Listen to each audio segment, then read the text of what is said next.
Hello, BookTube. I'm back with another episode of Desert Island Books with Jim from Mystery and Mayhem. Hi, Jim. Hi, everyone. Hi, Sean. Thanks for having me. Oh, it'll be great because the list.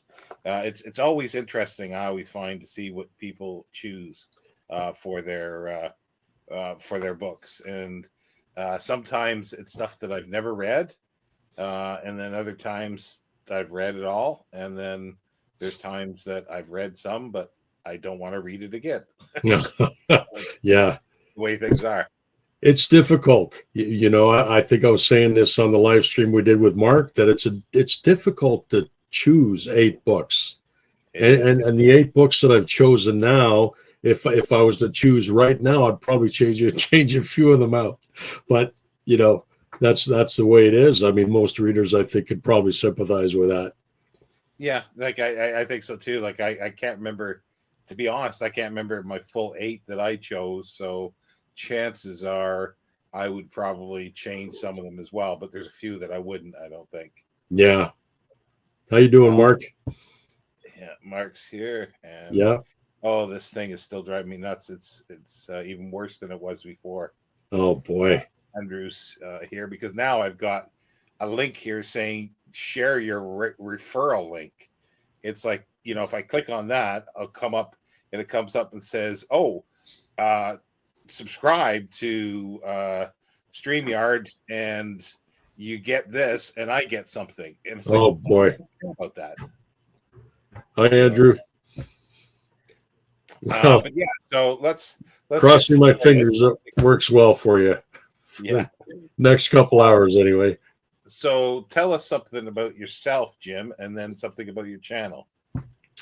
Well, I'm Canadian.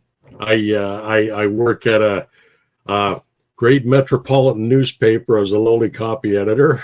I'm a father of 4 boys, all grown now, and 4 grandchildren. My channel, I've had it for a year and a half now. September 2023 is when I started the channel, Mystery and Mayhem, and it's doing pretty good. I'm enjoying it.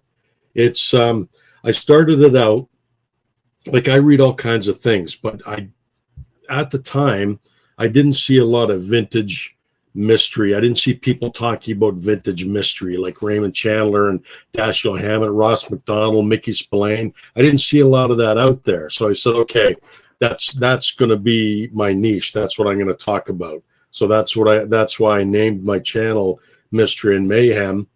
But then, in retrospect, that kind of limited me because I like all kinds of things.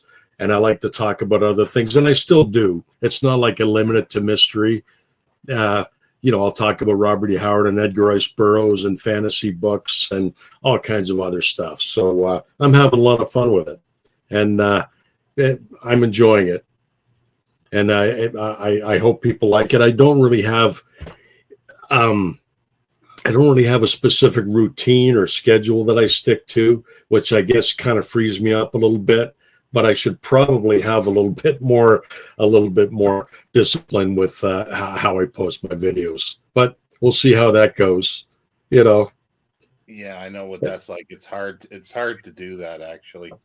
At times, like I really don't understand. I don't understand how people do it. Like, exact times all the time. I've tried that for a long time, and I can't keep. I can't keep. I think for some people it might make it easier for them. Like when they know they have that schedule. Okay, I've got to do my weekly wrap up. On Sunday or Monday or whenever they do it, then that disciplines and motivates them to do it. So I think it just depends on your mindset and how things work for you. Everybody's different. Like I've seen in the past a few people pull up this big Bristol board piece thing of the month and they're going. Yeah. No way. Not a chance. No. I'll come up with an idea that day and I'll shoot it and post it that day because I think of something. That's how I work. I just fly by the seat of my pants. and you said you're a copy editor for a newspaper. Is that what you've always done, or is this something that's new, or have you done No, journalism before? no, copy editing. I've only done it for, well, when did I start that? I've been working for Metroland Media since 2006. I started as a graphic designer and I did ad design, and then as the industry kind of changed and developed, we sent out our ads to do like overseas. So the job was constantly in flux. It was constantly changing, and then through COVID, I left because it was just too much. The job didn't resemble anything like when I started, and it's not what I wanted to do.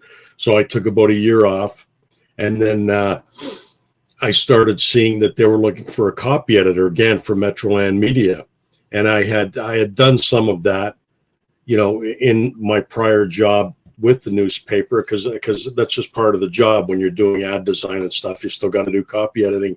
So I took couple of courses, and just boned up on that kind of stuff.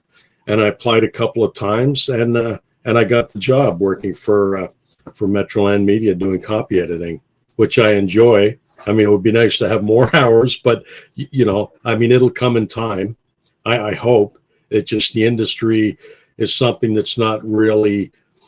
I mean, the newspaper industry is kind of weird because it's not it's not set on a solid base right now.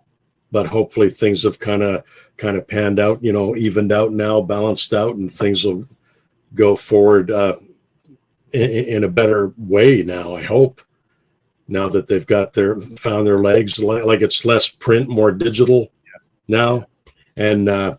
We do the community papers. We do dailies, all in this area in Ontario here. So yeah, it keeps me busy enough, and I enjoy doing copy editing.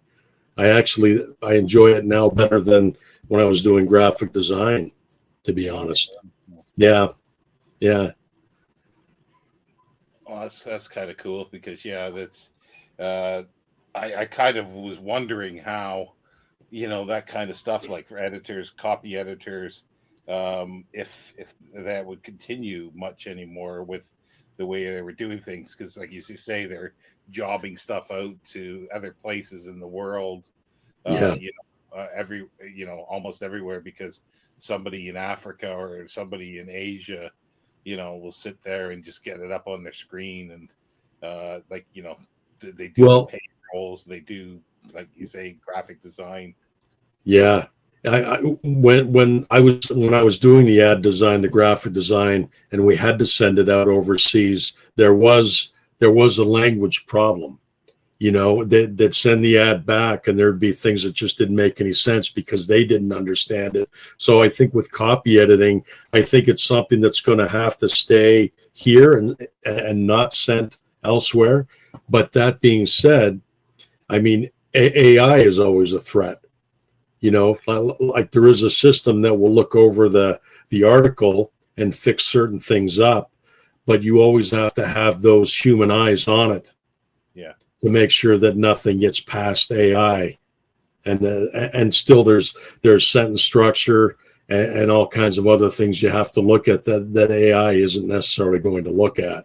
Like legal things. Like I'm not sure if you can teach AI that. Yeah. And there's all kinds of nuances. So you always have to have those human eyes on the stories. Oh yeah, because you could probably really trick AI and with the nuances and talk about one thing, and it thinks you're talking about that, but you're really talking about something else, and it won't get it, or it won't get the joke. It won't get the joke. Exactly. It doesn't have that consciousness, that judgment. It can't make that judgment for itself. But it's interesting and keeping me going. We got a few more comments here if I can get these up. Joseph's here. Hello. Hi, Joseph. And Mark referring to your channel. Oh, thanks, Mark. And it is. I appreciate it. And Pat's here. Hi, Pat. Hello, Jim. Hello, Sean. Hello. Pat was your prior guest last week. Was it last week? Yeah, it Was was last week. Yeah. Time flies. That sure does. And then earlier, Hey, Gavin. Here, Yeah. we did a live just a few hours ago. Yeah, I watched some of it. And always like Holmes where the heart is. Awesome. Thanks, Andrew. And Jenny says, "Forgive my tardiness." Oh no, we just started, Jenny. Good to see you here. And Pat's saying hi, Jenny. Hey, Pat. Wonder if I'll be 0-8ing it. Oh yeah, because Jenny last week didn't read any of the books that Pat had. Oh, 0-8. But yeah, I don't think you will be this time. I think there'll be some on here. I think so. Possibly. Let's see here. Christopher Curtin says, "I'll sub to your channel, Jim." Oh, thank you, Christopher. Yeah, I appreciate it. Another sub there. Yeah. Oh, and Michael Cavon is here. Jim will never be replaced by AI. Hi, Mike. Good to see I you. was going to read that as Jim will never be replaced by Al. Al. Yeah. See, there it is. If you said that, would AI, if you actually meant Al, if you said somebody would be replaced by Al, would it say AI because it's an AI? It could be Al. Could be Al. Well, let's hope not. So you've got your 8 books, as you say. It was difficult to choose. Yeah. And yeah, if you wanted to start off with your first book, and again, just where you first encountered it, why you would take it with you, and that kind of thing. Yeah. Well, I chose books that I have on my shelf. So I didn't choose a book that I want or that I could order. These are books that I have, and looking back, as I was saying to you, I would probably change things now because there's stuff I'm missing that I'm thinking now, oh boy, I should have some of those, but we'll just go with what I have now. So the first one, now I have yet to read this. This is Mythology by Edith Hamilton. Now this is a pretty famous book. This is like a umpteenth printing. This is like the 25th printing of this book or something like that. But I hear a lot of people talking about this book, and I love mythology. I've read, there's ones I'm more familiar with, like this one, The Ancient Myths. And, of course, then there's the Age of Fable, but I've read them and I'm fairly familiar with them. So I decided that this is one I would take with me and I could read through this. And of course, it deals with all the classical mythology, and it's got a chapter on the mythology of the Norsemen. And I'm just a huge, huge fan of classic mythology. I remember in school I read it. Well, no, I have the book on my shelf somewhere. I got it from school years ago. Tales of the Greek Heroes, and I think it was written by Roger Lancelin Green. And that's where I first got interested in mythology and that kind of stuff. And this is the basis for all our stories nowadays. All our heroic myths and imaginative stories is all here in the mythology. And so that's one I would take with me. Yeah, no, it is. It's a famous book. Mark Richardson would attest to that as well. And it was written. I think it was published during the Second World War. Actually, it was actually first published during the Second World War. And yeah, she was just amazing. Her volumes, the Greek way and the Roman way, are fabulous too. And I think for me, it was my first introduction to uh, Greek and Roman mythology, other than like TV or something like that, or other places, because it was on the shelf in the library, and I loved the cover, and I wondered what this was. So that I first read it sometime in the either late '70s or early '80s. I can't remember. Uh, Yeah, it says 1942. 1942. And I'm sure I've seen it on the shelves before. It's just I never really paid much attention to this particular one till I think it might even have been on your show or somebody else's channel where they mentioned this Edith Hamilton, and more than once this was brought up. So once I saw this on the shelf, I forget where I got it now, probably used bookstore or thrift store, and I just snagged it up. So I'm really excited to read this one. But yeah, and as you say, it's something that you love, and that's people's first introduction to Greek and Roman mythology and those figures. It's just, yeah, it's endlessly fascinating. Yeah, I think I've mentioned it before, but I don't have a copy at the moment. I haven't had a copy since I've been in the UK here. So, and I need to rectify that. And I've been Yeah. looking at one of hers. Have you got any other books on mythology on your shelf? No, not really at the moment. I don't think I have anything at the moment. But I used to have like Robert Graves's mythology. I had the Lancel and Green. I had Bullfinch's mythology, and there was a few others. There was a whole series of stuff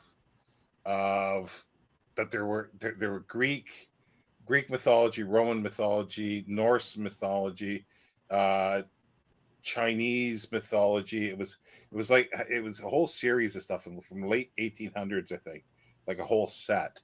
And I can't remember the author off the top of my head. I should have looked that up, but I didn't think of it. Oh, I would love that. Yeah, I've had multiple copies of Bullfinch's mythology, and I had a hardcover series. 2 books, 2 volumes. I gave them to my son, my oldest boy, because I when I have doubles and stuff, I like to give them away and try to get other people into that. But I love Bullfinch's mythology, and they're just great. Yeah, and like Edith Hamilton was Mark is I think he mentions it in a moment. We'll get caught up on the comments in a second. She was a classicist, like she taught school, and she was a teacher, but she wrote a lot of stuff. And that, like I say, this is now, well, there was a 75th anniversary edition of this. So what is it now? That's got to be almost getting close to 80 years, and it's still in print. Wow. That says something. Isn't that something? Yeah. Let me see. Just gotta try to get caught up with some comments here. Mark says, wait, how do we know if Jim and Sean aren't AI now? That's the trick. That's the trick, man. It's harder and harder to tell. His monkey wife is one strange book. His monkey wife. Who's that now? I'm not sure what that's referring to at the moment. I've lost the thread there. Yeah. Jenny said, "Can AI mimic sarcasm yet? That might be a good test." Good point. And then Mark says, One day, man. Honestly, AI it's just growing exponentially, getting better and better every day. And Andrew asks, like, you can only pick 8 books. Wow, that'd be really hard to. Yeah, it's based on Desert Island Discs, which was a British BBC, or still is probably, where you take eight songs and people talk about the 8 songs, and you get one book, and they're given, I think, Shakespeare, the complete Shakespeare. So they talk about music. So I just flipped it around and, well, let's talk about books instead. Yeah, it's a great idea. And Mark, yeah, he picked up the Hamilton biography, which looks really, really good. That's a new one. Oh, brand new. Yeah, I think. Well, yeah, I think it isn't it, Mark. It just was published, I think, recently. It was because yeah, I'm pretty sure it was. Yeah, yeah. I struggled a little, Andrew. In reality, I'd be taking my Kindle and solar charger rather than just my iPad. Not allowed. That not allowed. Not allowed. Electronics. We won't go for the. We won't worry about the fact that you've got a CD and you've got to somehow play it. It'll play. Yeah. See, Jenny says that, that she would take a Kindle and have your ebooks, but honestly, I'd much rather have a physical book. And I know that's the endless argument, and people are all for ebooks and they're okay with it. But anytime I've tried to read a book on a Kindle or on my phone or something, I can't do it. I can't focus. I get distracted very easily, and I can't enjoy reading a book that way. I need that physical copy in my hand to read and flip through and, feel it. Yeah, I do too. And plus I have a difficulty with one eye, that I have an issue with. So yeah, I can't read very often. Maybe we can finally convert Sean. Well, I that's the thing. I have nothing against ebooks. No, I can't do it. me neither. I can't do it. I like the fact that I do have some that I have physical books because they don't have an index.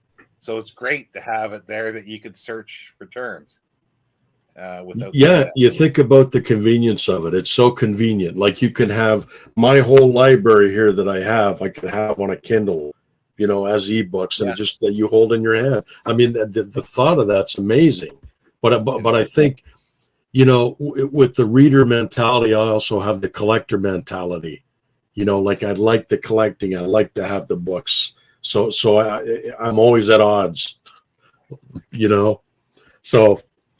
It came up with a friend of mine that she reads Kindle as well, and it was several years ago. I had a book of travels of somebody that was traveling in the 1800s through Greece and Italy, and he wrote sort of letters / little essays, and the book was published in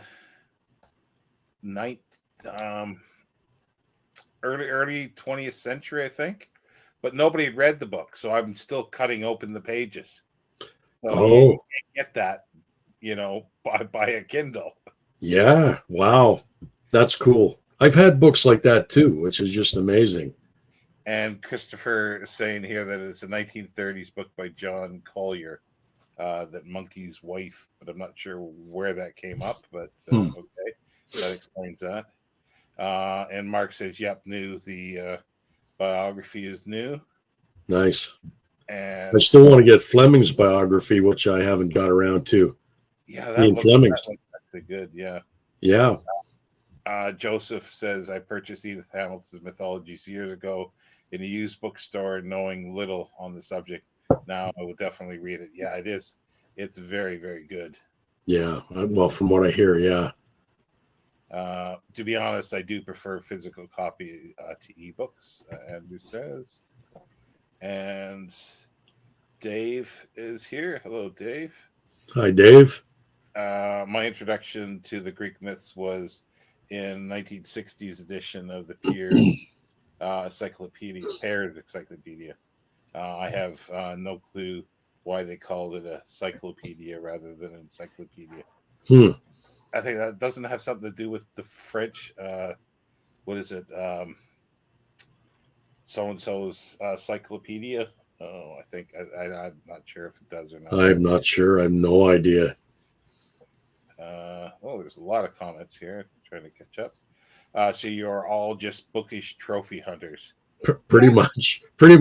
Yeah, that's good. Good explanation. I'd rather have a house full of books than a house full of electronics. Yeah, keeps your room warm. and it's noise. Noise reducing. Yeah. Yeah. And what is a house without books? Honestly. Andrew Helm says 2,500 books and counting. Yeah. I've never counted mine. I wouldn't even have any idea. Yeah, I haven't. I've only guesstimated what I have.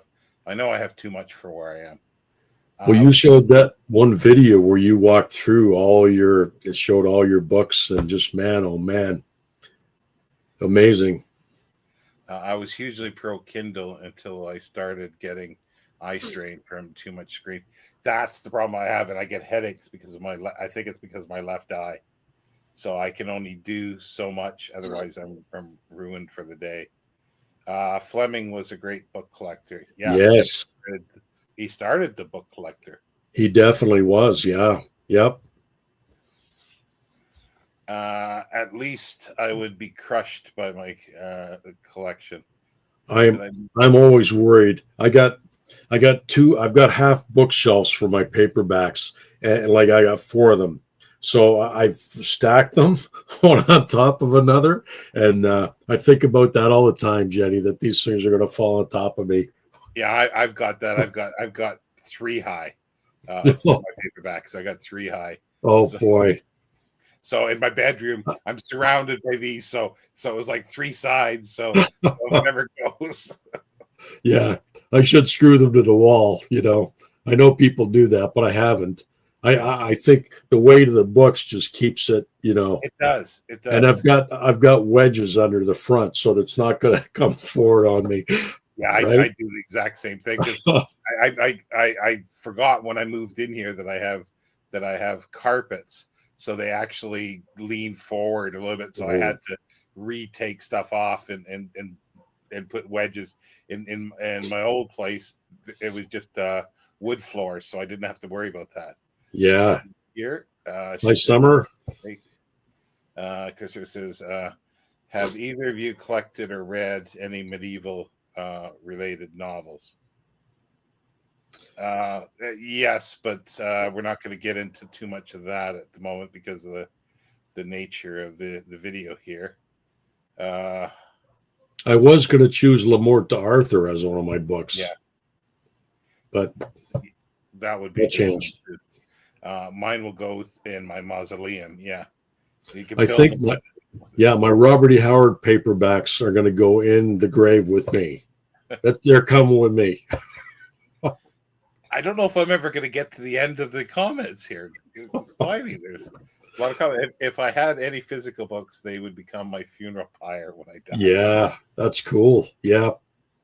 Get an arrow, flaming arrow, shoot them into the books.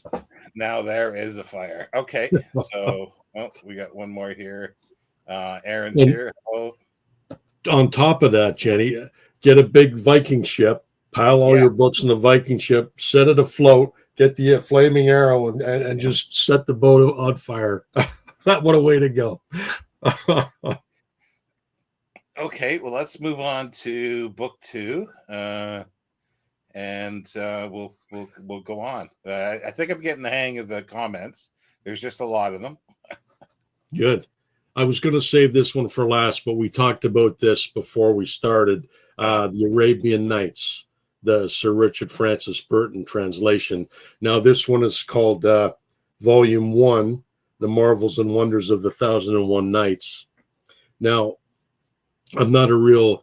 I'm a casual reader. I mean, I'm not like scholarly like you and Gavin and James in your live stream earlier today. But I love these stories, and I've had this book a long time. This is the same thing, just a different book, and it has less stories in it.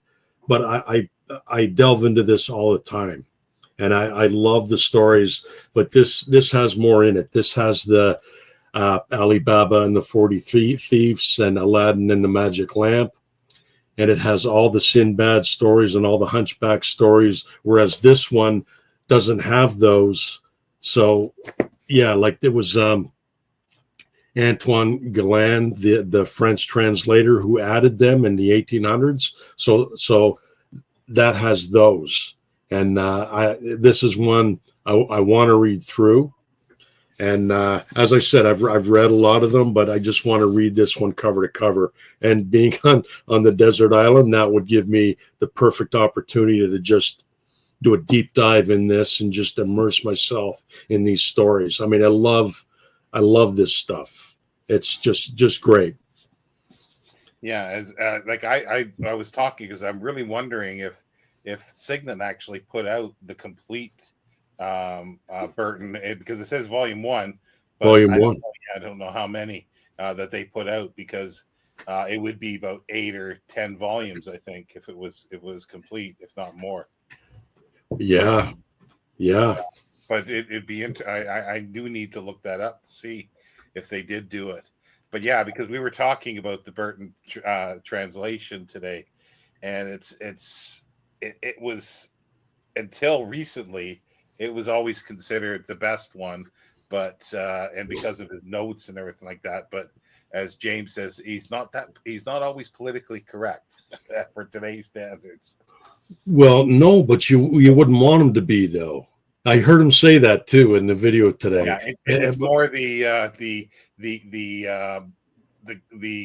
notes, I guess, because he does bring out, his picadillos, his his interest in certain things, yes, his prejudices does come out in the notes, and that's where a lot of people have problems with.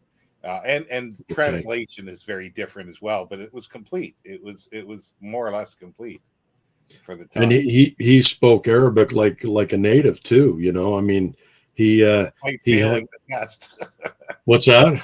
Despite failing the test after going to Mecca, and he did the test for the East India Company, and the guy who was running the test, they had a quarrel, as he usually did with people. He had quarrels.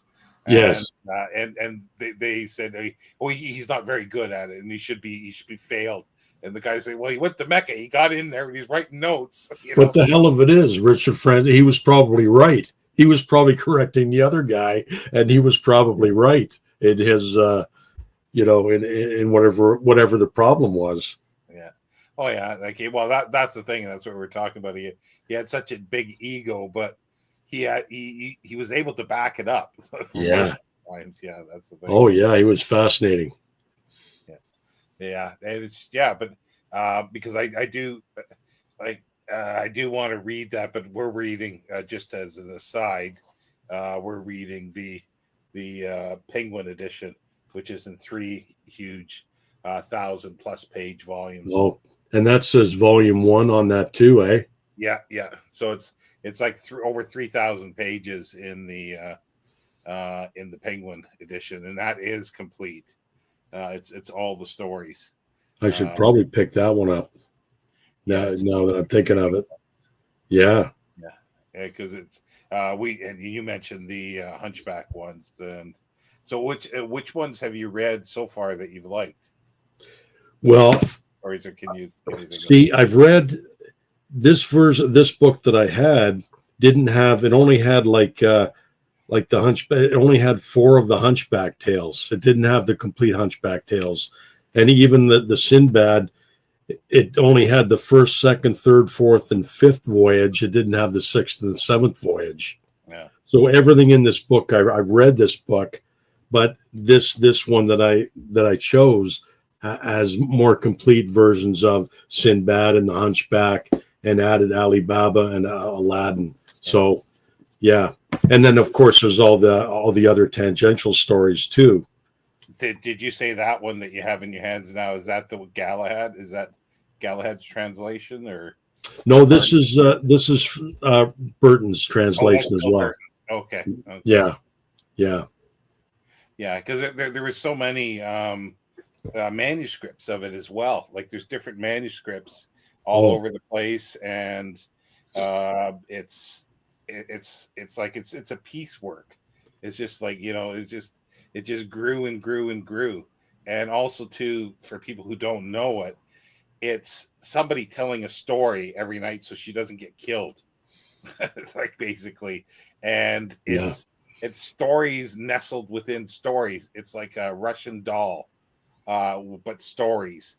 That she's telling one story of somebody, and then they tell a story of something else, and then that person who's in that story tells him the story. So it just revolves around. It just continues, and she'll stop in the middle of a sentence in the morning because it's morning, and then move on.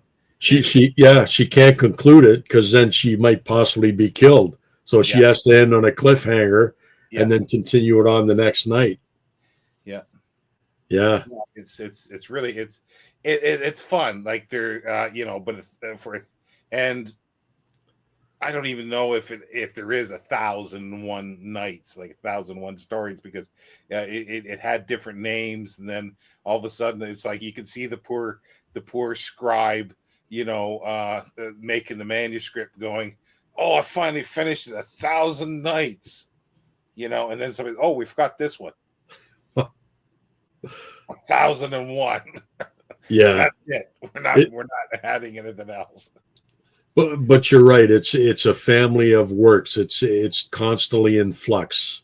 It's Yeah. been around since when was it started out as an Indian story, Yeah, that's the thing. possibly ninth Yeah, well, century. yeah, even before that, I think. So it could be like Sanskrit stuff, and then stuff Yeah. from Iran, Iraq area, and then Yeah. the other Middle East, Egypt.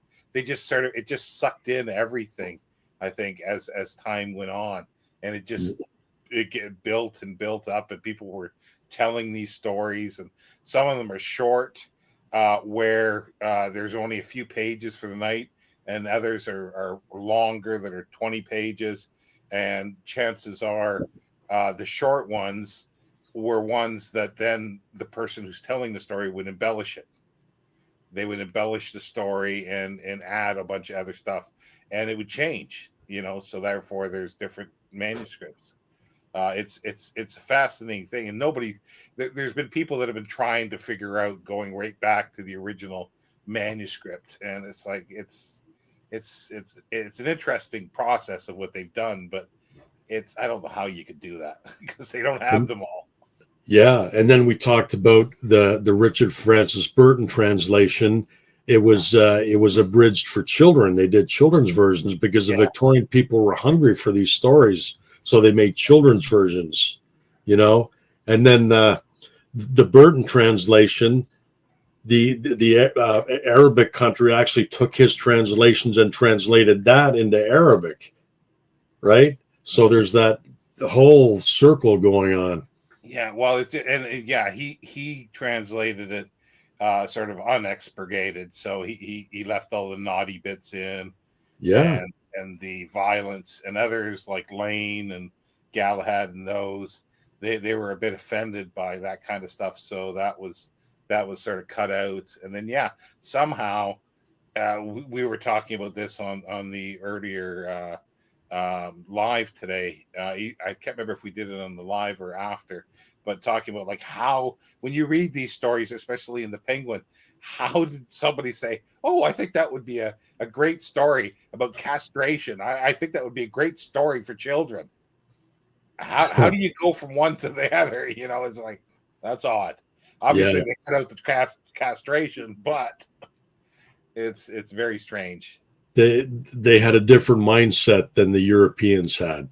Yes. Like I think James mentioned it in your earlier, where the English stories would stop when they're married, but the Arab Middle Eastern stories would carry on into the bedchamber and carry Yeah. on, instead of stopping, which was a very Victorian thing. Okay, this is where we end. We're not going any farther. But totally different mindset with these stories. Let's try some comments here again. And Jenny saying, going back to the funeral Yeah, pyre, it's going in my will. mine too. The Viking ship in the books, yeah, mine too. Klingon princess, greetings. 7 Right? more. So curious. Do either of you know which edition has the most stories in it? That I think would be the Penguin one. Probably has the most because it has what they call the orphan stories, which is I think is that the Sinbad ones aren't sometimes classed as part of the 1001 Nights, but yeah, this Sometimes, this yeah, one's they're not, and Alibaba and Aladdin aren't always considered as part of it either. yeah, those are the ones I was thinking of. Yeah, Yeah, yeah. But yeah, the volume you have is probably much bigger than my Signet Classic, even though yeah, they both say volume one. Yours probably has a lot more than this yeah, one. So I'm gonna yeah, have to look into it and grab a different volume maybe. yeah. Like Mark was saying, he used to have the old Burton set with some very risque illustrations. Yeah, Yeah, because but they were published by like privately printed because there were obscenity laws. So you can't publish anything, but they never really published it properly. It was just printed for private viewing. So they got around the obscenity laws with that and the Kama Sutra and other. the perfume. I have a copy of the Perfume Garden on my shelf, Yeah, it's too which bad was that Burton. his actual translation from the Arabic was burnt by his widow after he died. He She he, burned a trans, lot of things. Yeah, he translated the French translation into English, but yeah, but he did complete the original. a lot of his journals too. She burned, which is just a crime. What a shame. He lost a lot of manuscripts too in a fire. I think at a warehouse he had in London. There was a fire and he lost some. Oh boy. Yeah. Sounds wonderfully salacious, Mark. The illustrated ones. Uh, Good for a desert island for sure. Yeah. The old scroll. Well, yeah. Well, there were huge pornographic collectors, but that's another story for another time. During the Yeah. Victorian times. Let me just see if I got all the. Yeah, I think I got all the comments this time. So yeah, let's move on to book 3. I guess Book 3. Yeah. So we got the complete stories and poems of Edgar Allan Poe in this beautiful, beautiful book, Doubleday. And I've shown this before on my channel. My initial selections were all complete volumes, huge omnibuses and stuff. And I said, okay, no, I can't have every book as one of these. But yeah, I had to have this one. He's been like a favorite of mine. Well, in high school, I think I started reading Edgar Allan Poe. They had us read The Cask of Amontillado and The Telltale Heart, The Purloined Letter, Pit and the Pendulum, and I just fell in love with those stories. And I love this book, and I love revisiting that book, these stories, and that's just such a beautiful volume too. So that's a must. That one I would definitely take along with me. Yeah, I'm a huge fan, and I don't read a lot of H.P. Lovecraft. I've read some of it, but I know that H.P. Lovecraft was probably influenced by Edgar Allan Poe, if I'm not mistaken. He must have been. I think so. Like Michael would know, but Yeah, yeah, he's still here, then he'll be able to say. yeah, that's a definite must, and that's such a beautiful book. So, what's your favorite? Do you have a favorite story or? See, I like the Cask of Amontillado. That's my favorite story. I know others might have other favorites, but for some reason that's mine. I don't know why. It's just something about the dread and the doom that's in that story just kind of speaks to me. I don't know. Have you read all his stuff yet, or? Well, no, not all. I don't think I've read all, but I've read most. Let's say I've read most. Yeah, there was 2 writers. There was 2 things. Well, his stuff that I still haven't read everything because I still want to discover a new one. I'm eking it out until my death. Oh, And because I wanted something new, and the other one was Sherlock Holmes, but I wound up reading everything of Sherlock Holmes, which is fine. But I refuse to do that yet with Poe. So there's still stuff that I haven't read. Oh, But so you've read all the Sherlock Holmes then? yeah, I did. Oh. I finally broke down when I finally came here to the UK, and it's the only thing I could get out of the library was a complete short stories and the complete novels. Yeah. You know, there were 2 different volumes, and I said, well, I don't want to read them all yet because I wanted to keep some fresh. Yeah. I wanted something new, but I did. But I refused to do that yet with Poe. And Yeah. some of my favorites are, I really like Some Words with a Mummy. I love that one. That's a wonderful one. I haven't read that one. Oh no, that's a great one. And the what is it? The Strange Case of Monsieur Valdemar or something like that. Yeah. Monsieur Valdemar is another good one. Yeah. He's just, there's something poetic about him, you know, and it's so well written. Yeah, But I see your point. There's things, it's like watching a movie or reading a book and you don't want it to end. yeah. So having some of his stories kind of on hold that you're still, you know, haven't read yet. Nah, I get that. I'm rationing him. And yeah, but I screwed up with Sherlock Holmes. But that's fine. Like I can revisit. See, that's the thing. I can still revisit. I revisit Edgar Allan Poe stories of the ones that I've read more often than I read a new one. Yeah. Every so often I'll throw in a new one. Yeah. I love rereading. I don't know why people wouldn't reread. It's like revisiting an old friend. Oh yeah, you know? I reread a lot, but for some reason those 2 were 2 that I just didn't quite want to read everything. I wanted something new. Well, all the time. yeah, with Sherlock Holmes, there's no way I could have done that. I like there's some things you just have to read voraciously until you've got it all read. And Sherlock Holmes was like that for me. That's kind of how it was, because when I came here, the library had nothing for me that I wanted to read, and I put in, you know, titles, and they didn't have it on the shelf. I could get interlibrary loan, but it costs money to get interlibrary loan. Didn't have the money to do that, but they did have the 2 complete short stories and the complete novels. So I said, well, I'll take those out, but there was nothing else I could replace it with. So I figured, well, I'll just read them. Yeah. And then I read them again. Yeah. Well, speaking of Sherlock Holmes, that's my next choice. Yeah. That's my next choice. And that's the complete, that's everything's in this volume. And this is the facsimile volume. So you've got the double, you know, in the artwork. We'll get to that in a moment after I get to some comments here. I had a hardcover I was going to hold up, but it's a huge one. So I went for this paperback here. It's a little easier to hold.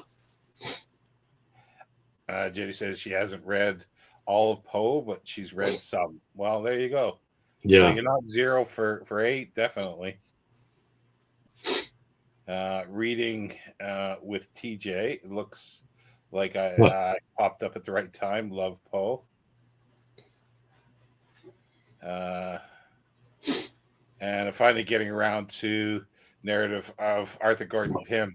Oh, yeah. Maybe you'll have to let me know, Gavin, when you're going to do that, because I haven't read that yet either. So, I haven't read that either yet. It's in here, but I haven't read that one yet either. So I'll be doing that. I've wanted to do that in the last couple of years, but I haven't got around to it yet. Cool. Cask of Amontillado scared me to death. Oh, yeah. That must be it. It must be the vengeance aspect of it that just appeals to me. Have you seen the? I always forget the guy's name. They're Poe cycle films with Vincent Price mostly. One of them actually had somebody else. I can't think of it, the Premature Burial. That's a scary one too. But yeah, there's a few of those that basically they're Vincent Price just telling the story, like almost reading the story dramatically in costume. And one of them is the Cask of Amontillado, and it's so good. And the other one is the Sphinx, as well. It's just, and he just, he's acting it out himself, in a set, but in the period costume as well. And he was something. Vincent Price was just quite the guy, smart and funny, and in interviews he just such a great guy. We actually have a cookbook that him and his wife wrote, like a big cookbook. Bits of his cooking shows up on the internet, yeah. And they're just hilarious. And he also did a radio thing of him he playing himself, and he's taking somebody to places to eat, and one of the places, it's like, he noticed, like, it's a out of the way place in London, and they don't know what's going on and stuff like this, but it's like only a few people are allowed in at a time, and it's the best meat, and the way it's cooked and everything like this. And then every so often a patron disappears and never shows up again. That's all I'll say. Yeah. But he's fabulous. Yeah. He was on a Canadian show back in the day called The Hilarious House of Frightenstein. Oh yeah, I love that show. Yeah. Yeah. I grew up on that show, man. Yeah, so did I. I. Yeah, it like they only filmed it for a couple months. Yeah, and everything, and I love the Wolfman playing this, the guitar, the psychedelic stuff, and then the Billy Van. Yeah, just absolutely fabulous. Oh yeah, yep. This tag reminds me of the doctor on the Endurance, who preserved his set of encyclopedia as though the shipwrecked and journeying back to civilization. Oh boy, really? I can understand that. Poe was a great critic. Yeah. His Edgar Allan Poe's essays and stuff like this. There's a huge Library of America volume that's about 13 or 1400 pages. Essays that are just absolutely wonderful. Oh wow, yeah. Because he wrote more in that way. He wrote more nonfiction than he did his fiction. And Gareth is here. Hello, I'll be listening while making my dinner. Gareth, good to see you. Says, hey, Gareth. Dinner time at what time is it there now? 10 o'clock? He's just eating dinner. Yeah, but is Gareth, are you back from your travels? Is the question I have. Or are you still eating where were you? Somewhere in Croatia, I think. I can go along with that. Love to reread my favorite books. Yeah, I love. But the thing is, I wanted to stress there was only two authors that I wanted to have something new, and they were always short stories, because I read the novels of Sherlock Holmes, but it was just short stories that I just wanted to keep separate. Yeah. Oh yeah. But I failed.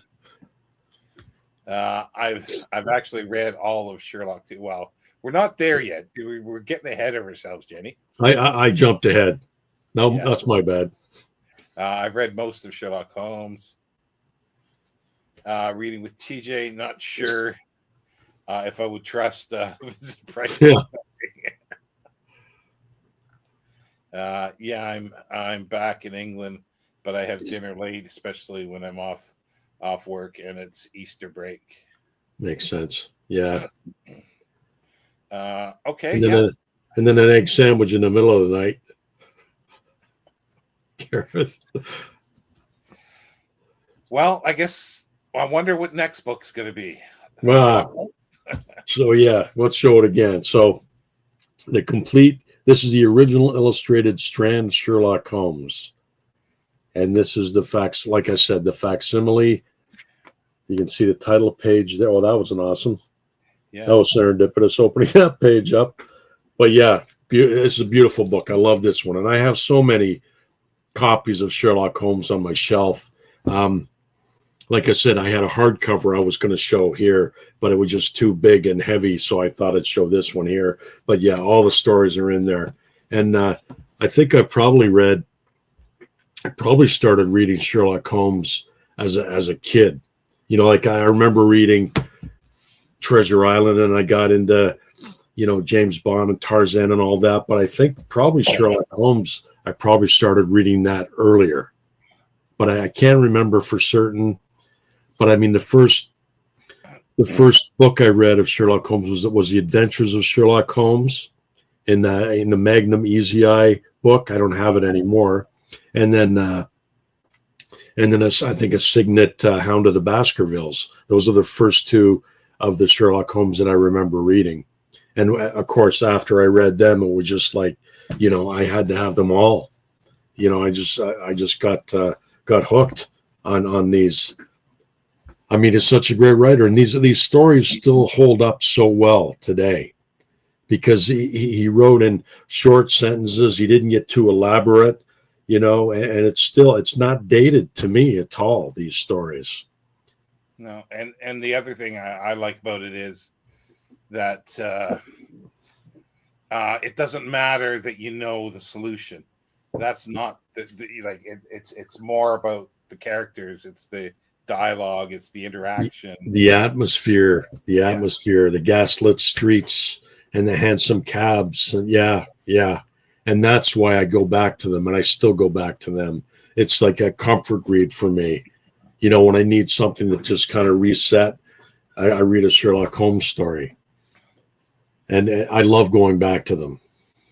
And what about portrayals on TV, radio? Who do you like?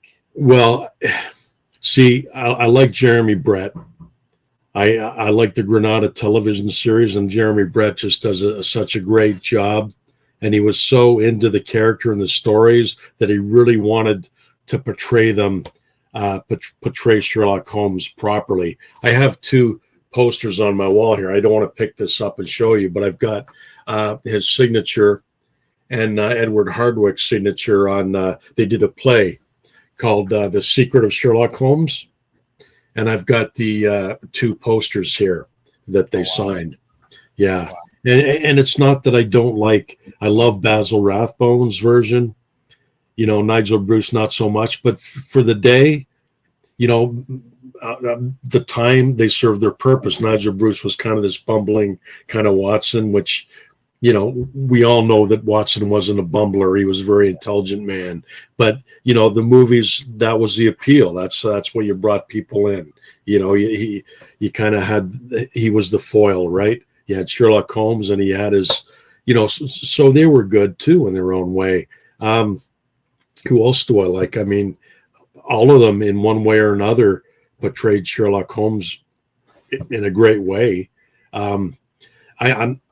I was a fan of the Sherlock TV series with Benedict Cumberbatch for a time, and then I'm not really a fan now, and I don't really know what happened. They did the movie The Abominable Bride, and in that movie, like, they did everything right.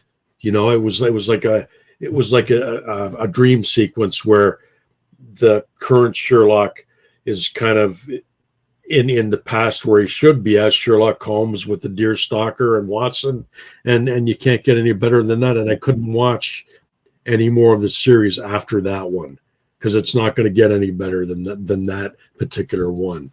So, you know. Yeah. Sorry, go ahead. No, I was just going to say I enjoy all those as well. I haven't seen the last of the Cumberbatch ones, but I thought they missed the beat there because I thought they should have left the Abominable Bride to the very last episode and then rebooted. Yeah, yes. Rebooting things, they could have rebooted it in Victorian times. Yeah. And then once they came back to current times, it was like a letdown. It was like a disappointment. Like, okay, you just did it right, and now I got to watch this kind of version that they don't really take themselves seriously, and it's kind of silly, and yeah, it just lost me after that. Yeah, well, So I think they really missed it because they could have rebooted it for however long, and then all of a sudden, it's back at the beginning of the original one in the 20th century or yeah, 19th century. Like they could have done something amazing, I think, with that. Like as a wouldn't that have been awesome? Yeah, yeah, yeah. see, they should come to me to ask. They should. We're the fans. We're the ones who know better, but they don't listen to the fans.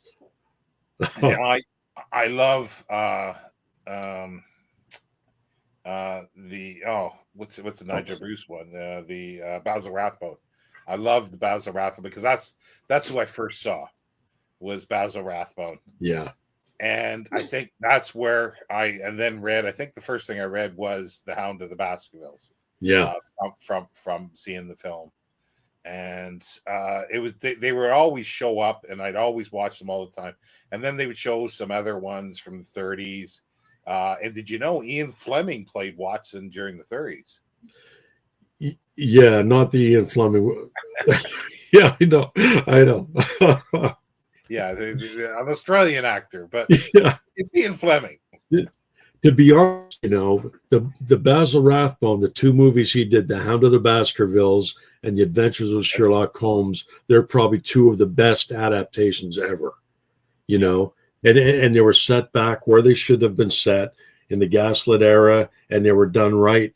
And then they started doing the World War II ones. I mean, there was more to it than that, but the World War II ones, I mean, they're cool, but it's not Sherlock Holmes. No.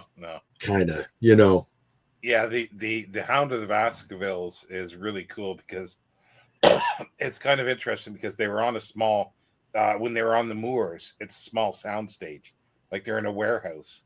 And if you listen really close to when they're calling and hollering out, you hear echoes. You hear them echoing off the walls. Yeah. It's kind of interesting. Yeah. Then there was Peter Cushing as Sherlock Holmes. There was Christopher Lee's played Sherlock Holmes. Larry Hagman's played Sherlock Holmes. That's true. Roger Moore, and Michael Caine. Michael Caine, half-wit, without a clue. That was a good movie. I love that movie. It was good. Like they've done it in everything, and they did the Cumberbatch one, and then they did an American one called Elementary. Yeah, Elementary. And I refused to watch that for quite a while until I accidentally started watching an episode and I really liked it. I really, really liked it. I liked what they did. I hear good things about it. I remember watching the first episode back in the day, and I said, I don't know if it's my thing, and I never watched it. But now, and it's still going, isn't it? It's still a lot of seasons. I think they finished it, or at least the last couple of seasons of it weren't very good. Okay. But the first so many, it was really good. Like they really took it beyond almost believability for some things, but it was well done. Yeah, that's what I hear. And it's one of those shows that I'd kind of like to go back and watch. Yeah, I wouldn't mind rewatching it and myself because I only watched it through once. But I'm not sure if I'd watch the last two seasons though myself because I'd already seen those. Okay, they're a bit of a downer for me because they just weren't very well done. It's okay.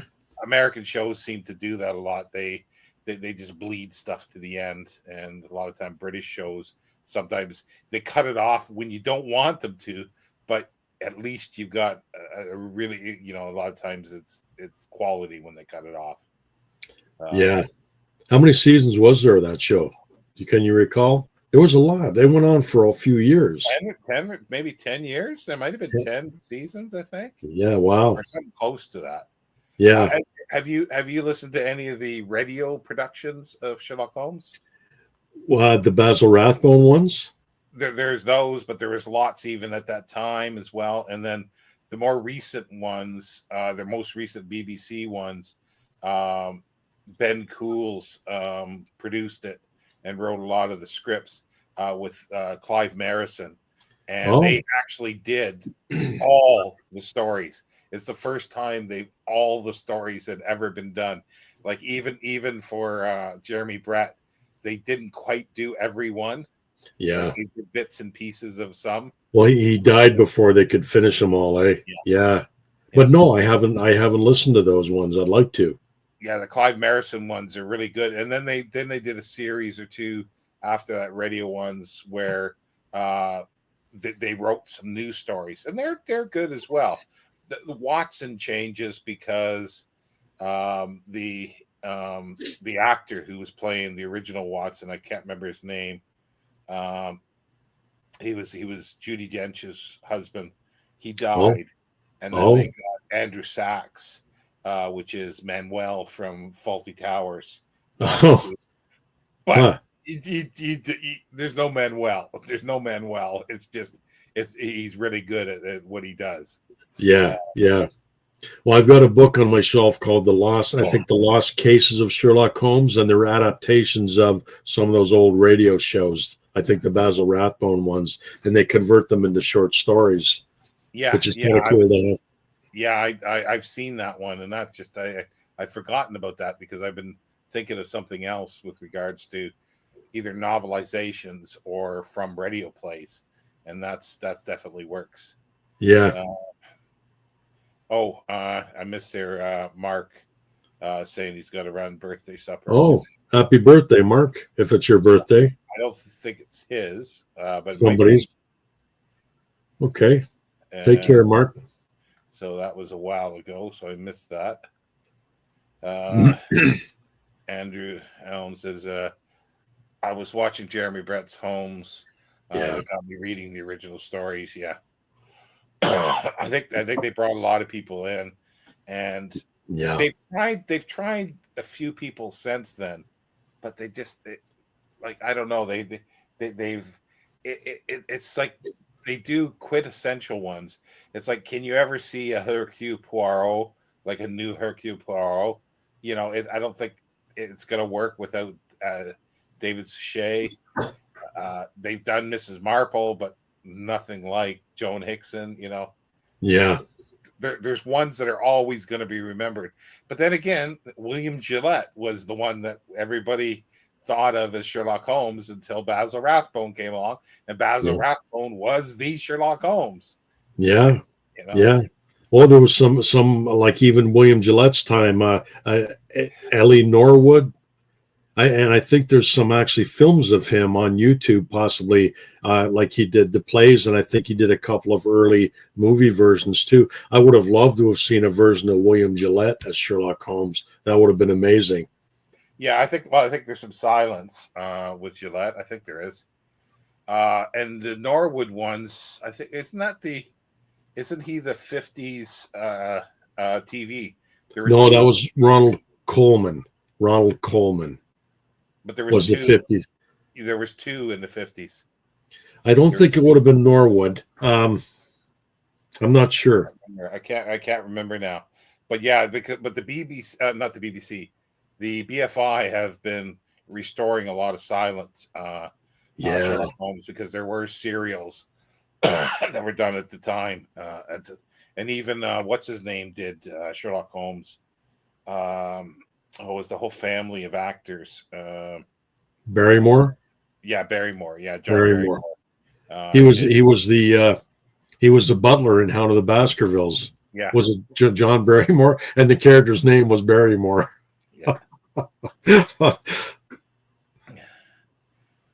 Jenny saying, I love that unlike modern books, his smart character is actually smart. Yeah, amazing character. But there's other pastiches, as you know. Like there's one that I read that was kind of different, and it was actually Mrs. Hudson is the brains. Yeah, he's done that. So she has a little scullery maid that's her Watson. Yeah, and it's like that was kind of neat. Like I read a couple of the novels, but it just it's a different take because you could just you could do everything pretty well. Yeah, there's so many different takes on the Sherlock Holmes stories. the two Christopher Lee Sherlock Holmes films are enjoyable. You know what, Aaron? I don't think I've ever seen the Christopher Lee Sherlock Holmes films. Not that I recall. I really should, because he played Watson too in Christopher Lee played Watson and Sherlock Holmes. Yeah. He I think that I remember those being pretty good, and like they're at sort of the time of Peter Cushing ones. The Peter Cushing, is it Peter Cushing? Hound of the Baskervilles is quite bad because, well, not bad, but because in when they're walking around the moors, they had children, walking around, and it's really bad because it's clearly children. It's not adults that are walking around. Oh, I see the children portraying the adult characters. Okay. Yeah, because they're smaller. And like the further away. There was actually there was a version I didn't like, and that was a Canadian version. Matt Frewer played Sherlock Holmes, and that was awful. I remember writing into the studio and complaining it was so bad, and he had no respect for the character or the stories whatsoever. Yeah, Max Headroom. He was Max Headroom. Awful. Jenny likes Johnny Lee Miller, who was the American Sherlock Holmes, but I'm going to have to watch those. He was really good on Train Spotting, Johnny Lee Miller as well, and that's kind of hard to sort of reconcile if you know Train Spotting well, is him being an American TV series. It's like, okay, a little different. Yeah. He's not playing an American Sherlock Holmes though. He's still British in the show, right? Oh yeah. But he's in the States, and rather than playing Scottish. There are 7 seasons. Pat's saying here from 2012. Pat's a fact checker. Thanks, Pat. That's good to know. So I would, from my memory, is the first 5 are good. Really good. But you need to watch them all. I loved Elementary, even the final seasons. There were 7 seasons. Yeah. Okay. They were okay, but I just because one of the seasons they're in London, they're in England, and then the final season they go back to New York. Yeah, it just broke it up for me. I'd have to. Maybe if I watched it again, it would work better. But I do need to watch the series again at some point. It's my birthday, but unfortunately, he's not making me dinner. Happy birthday, Summer. And happy birthday, Summer. If you'd tell me before the fact that I'd like Watson in a miniskirt, I'd have laughed at you. Well, that was the one thing that one of the things that I didn't like was that they did the usual thing of gender swapping for Watson. Yeah. But the way they did it, it really worked. It's like the Cumberbatch one. When I first heard that they were bringing it up to 20th century, or 21st century, I just went, God, they're just trying something again, and it's going to be horrible. But it depends on who does it. They can actually do something good, and they did it with Watson as being his doctor, and that really worked. What did you think of the Robert Downey Jr. movies? I finally watched, and when Aaron was here, I finally did watch the one, and I think I fell asleep through part of it, but it wasn't as bad as I thought, but it still wasn't that good. I enjoyed them, and when you read the original stories, Sherlock Holmes is described as kind of bohemian. And the whole deerstalker and frock coat thing, that wasn't Arthur Conan Doyle. That was Sidney Paget who came up with that. So, I mean, if it had been a different artist, we very well could view Sherlock Holmes as the Robert Downey Jr. version. Yeah, You know what I I think mean? I should give them another look into. That's the I thing. I enjoy. I thought Jude Law was an awesome Watson. He's the way you picture Watson, as a man of action, a man of adventure. You know, I thought they were pretty good. Yeah, I'd have to look at them again. I think. Uh, oh, okay. Then, I think. Oh, we're back at. Oh no, we're not. Constance is here. Hello. Hi, Constance. Jenny says, "Hey, Constance." There was yeah. I'd like to see these. There was a Russian TV version a while back that a lot of people seem to like, but I I wasn't I keen. heard they were really good. Watch the. Yeah, I haven't watched it. I do want to see them. I do want to see them. Just out of curiosity, I think. They are serious about their Sherlock Holmes in Russia and in Japan. Japan, yeah. Japan are huge Sherlock Holmes fans. So yeah, and I've heard good things about that Russian show. Constantly, look up at are you falling into the research assistant role? Well, memories aren't. My memory isn't that great. No, mine neither. Like you asked me how many seasons, and I'm not too sure. The Matt Frewer films were made by Hallmark, so they had been awful par for the course. Yeah, reprehensible, man. Awful, awful, awful movies. They had the potential to be something good, and they dropped the ball. Elementary is very interesting. I think. Yeah, I think they did a good job on the Elementary. I agree about the Matt Frewer version. There was a one-shot version With Rupert. With Rupert. Yeah, I was trying to think of who that was. Yeah. Like that was that the silk stocking or something like that. It was. If that's the one I'm thinking of. I forget. I don't think I actually watched it. He has the look for Sherlock Holmes, Rupert Everett, but I don't think I watched that one. Yeah, it wasn't that good, but it was okay. Somebody said thank you for birthday wishes. Final two seasons of Elementary were definitely, yeah, they were weaker, and that's the thing.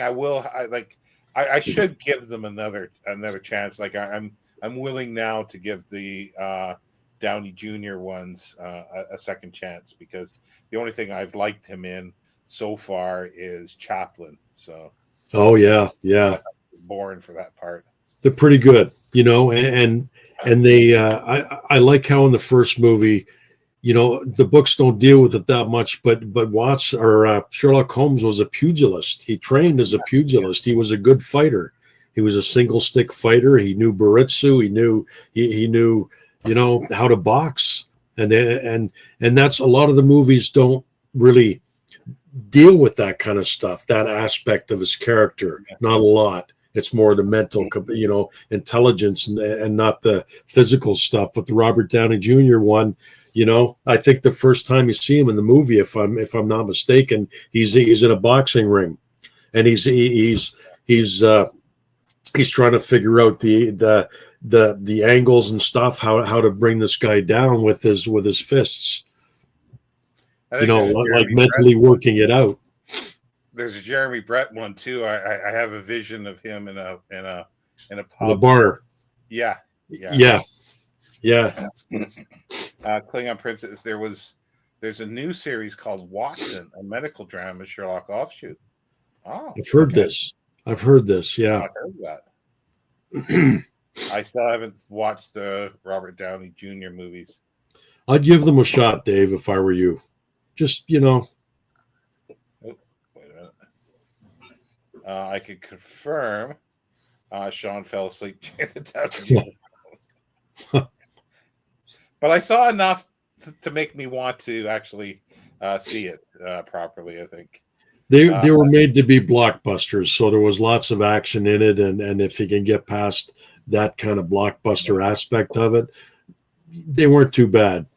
But then I think it was the second movie, Mycroft. They showed Mycroft. It was Stephen Fry as Mycroft, and it was played for laughs.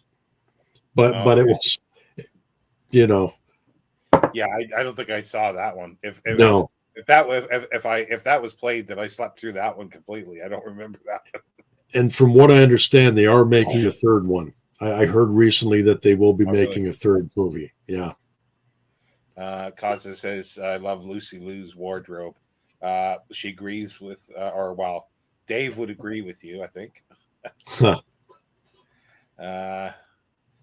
Discombobulates. It became a fun word to say after that movie. I'm assuming the Robert Downey Jr. one, I guess. Is that in there? Or I'm not sure which. I'm not sure. Yeah, it's a good word. I think we did Holmes to death there for a little bit. Yeah. I've only seen the first one, but it is just me, or did Robert Downey Jr. sound exactly like Basil Rathbone? Oh, possibly. I didn't think of that. Yeah, I'd have to listen the next time if I remember that. Yeah, me too. It's quite possible he did that on purpose, maybe. Well, he can mimic pretty good because he was, especially physically, he was absolutely amazing as Charles Chaplin in the Richard Attenborough's production. Yeah, he's a good actor. I enjoy him. I kind of, he's coming back in the Marvel movies again as Doctor Doom, and I kind of wish he hadn't done that, but yeah, that might be a mistake. But we'll see. He's a good actor. Stephen Fry would make a more convincing Mycroft than Mark Gatiss. Yeah, in the Sherlock series. Yeah, I thought that was a bit of a letdown. It's like he's putting himself in the choicest role other than Sherlock, Well, Mycroft is like Nero Wolfe, and I think that Rex Stout probably was inspired by Mycroft Holmes when he created Nero Wolfe. I'm almost guaranteed, and Mark Gatiss is not Mycroft Holmes. I'm sorry. Yeah, that was disappointing. Yeah, because like I say, he's putting himself in the. Because he's the producer, eh? Yeah. Okie dokie. I'm not sure what book we're on now. Third, fourth. Fourth. So, okay. I have the collected stories of Raymond Chandler. Now, these are all the short stories. This is in Everyman's Library. I think there's a volume with probably 2 more volumes with the novels, but these are all the short stories that originated in the pulps in the 1930s in Black Mask magazine. And it's just one of my favorite books on my shelf. And I would take this anywhere with me, this one. And I love the stories. Some of my favorite mystery short stories of all time are in here. Like Red Wind is a classic. And I just, Raymond Chandler is one of my favorite authors. And I had to have him in there. So, yeah. What's the series? The sort of it's an international sort of spy one that he did. Is it? Am I thinking of Chandler correctly? No, he did Philip Marlowe. Yeah, no, short stories. Was there a series of short stories that are connected with character? By Raymond Chandler? Yeah. I'm not too sure. Okay. I don't think so. These are all pulp stories. When you read this, you see the development of his Philip Marlowe character. His character, I think in the early stories, was unnamed, and then he was named Mallory, and he had different names until John Delmas, until he became the Philip Marlowe character that we know from The Big Sleep and Farewell, My Lovely, Lady in the Lake, The Big Sister, or The Little Sister, sorry. And some of these stories he cannibalized for his novels, like Mandarin's Jade and a couple others in here, he kind of put together and wrote The Big Sleep, which is kind of brilliant that you can do that and make a novel, like piece it together and come up with a cohesive novel. I mean, The Big Sleep is just one of the greatest novels of all time, in my opinion, anyway. And you see the origins of them in these stories that were written for Black Mask back in the 30s and 40s. They're fix-up novels, but no, who am I thinking of? I guess it doesn't matter. But there was somebody that wrote a series of short stories that was like about an international thing. Oh, I can't think of what that is. And it, but anyway, like a Private Eye. Oh, I can't remember now. Anyway, that doesn't matter because if I can't think of it, then it's like way off. Well, if you think of it, speak out. Yeah, I'm curious. Oh, that's it. Yes. Dave. Okay. Why isn't it going up? Yeah, there it is. I've always loved Chandler's novels, but I've yet to read the short stories, especially. The Continental Op. Yeah, that's what I was thinking of. I got confused with. You were saying international. I thought you meant like he's flying all over the world, like a secret agent. That's what I thought you were talking about. But yeah, the Continental Op. Yeah, but yeah, Chandler though.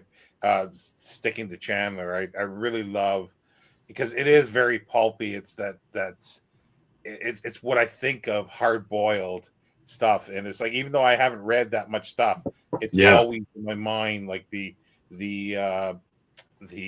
Big Sleep, and there's an annotated Big Sleep which is really really cool. It's got a lot of redundant information in, but it is sort of it gives you a really clear background. I think there was a couple of parts in that annotated Big Sleep where they tell you, oh, this is what the character was trying to do here. And I'm reading and I say, well, no shit, Sherlock. I mean, why are you talking down to it? Like, we know that. That's not why I'm reading an annotated book. But it was good for the most part. Yeah. Like I said, there was redundant stuff. It's like, you don't need that. It's like on some silent film commentaries I got, and they're just telling you what's happening on the screen, and I'm going, I can see that. I just read that. Thanks. But Dashiell Hammett was the precursor of Raymond Chandler. Raymond Chandler was, he certainly was.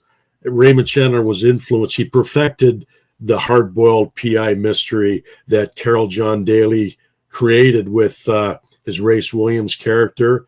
Then Dashiell Hammett came in, and he created the Continental Op, and then Raymond Chandler perfected it. And it's just a rich vein.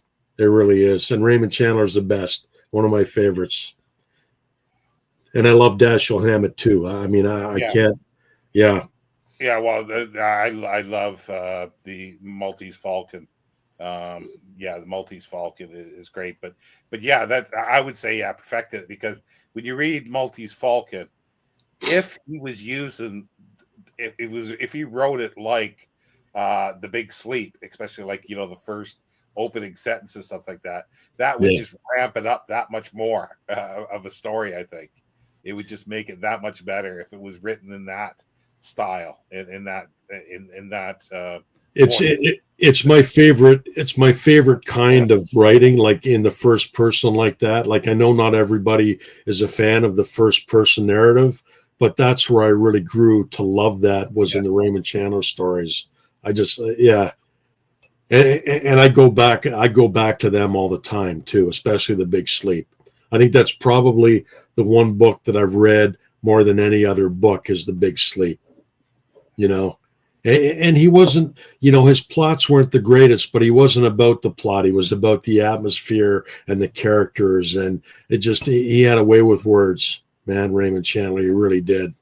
It's that, like, when he was starting to do he was too much in the bottle. I think at the time when he was he was a souse, man. Hollywood scripts, because his name is on stuff, but the brilliance of it was not him.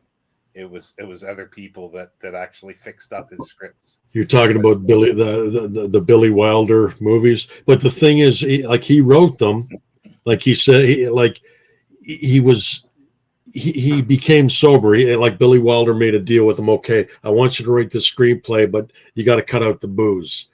And Raymond Chandler, he didn't like that, and he didn't deal well with that. He says, okay, if you're going to give me this deadline to finish the screenplay, you're going to have to let me drink, and you're going to have to take me to and from. You're going to have to chauffeur me to and from the studio, because I'm not going to be able to drive myself. And then he was drunk while he wrote it, but he wrote it and he got it done. Yeah, but there was the one that Lee Brackett was actually the Big Sleep. Yeah, she wrote the Big Sleep screenplay. Yeah, she actually fixed up his she's the one that made it brilliant, but she doesn't get the actual credit most of the time.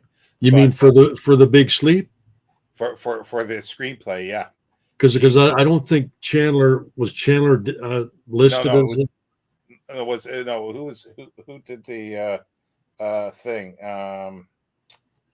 Oh yeah, see, I'm getting mixed up here again, but there are other ones that he was doing that other people had fixed up a lot of his stuff, but again, they don't get the credit for it like Lee Brackett didn't for the Big Sleep.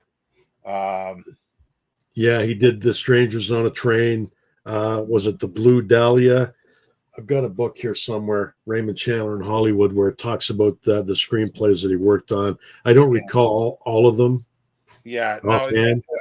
It's I've come across it with in commentaries on some of the films, or reading essays where people have actually gone into the archives and looked, rather than just accepting what's on the screen of saying he did the screenplay, and they find out that actually the screenplay actually was fixed and corrected and made better by somebody else, because other hands got in there and tweaked things a little bit. He was he liked his booze, Raymond Chandler.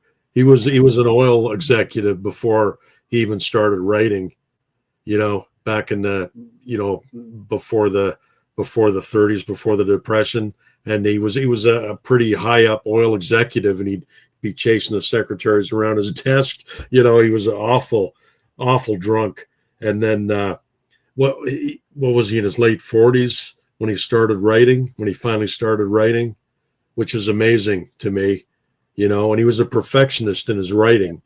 And you gotta wonder with some of these people, it's like because they did he had a very distinct voice.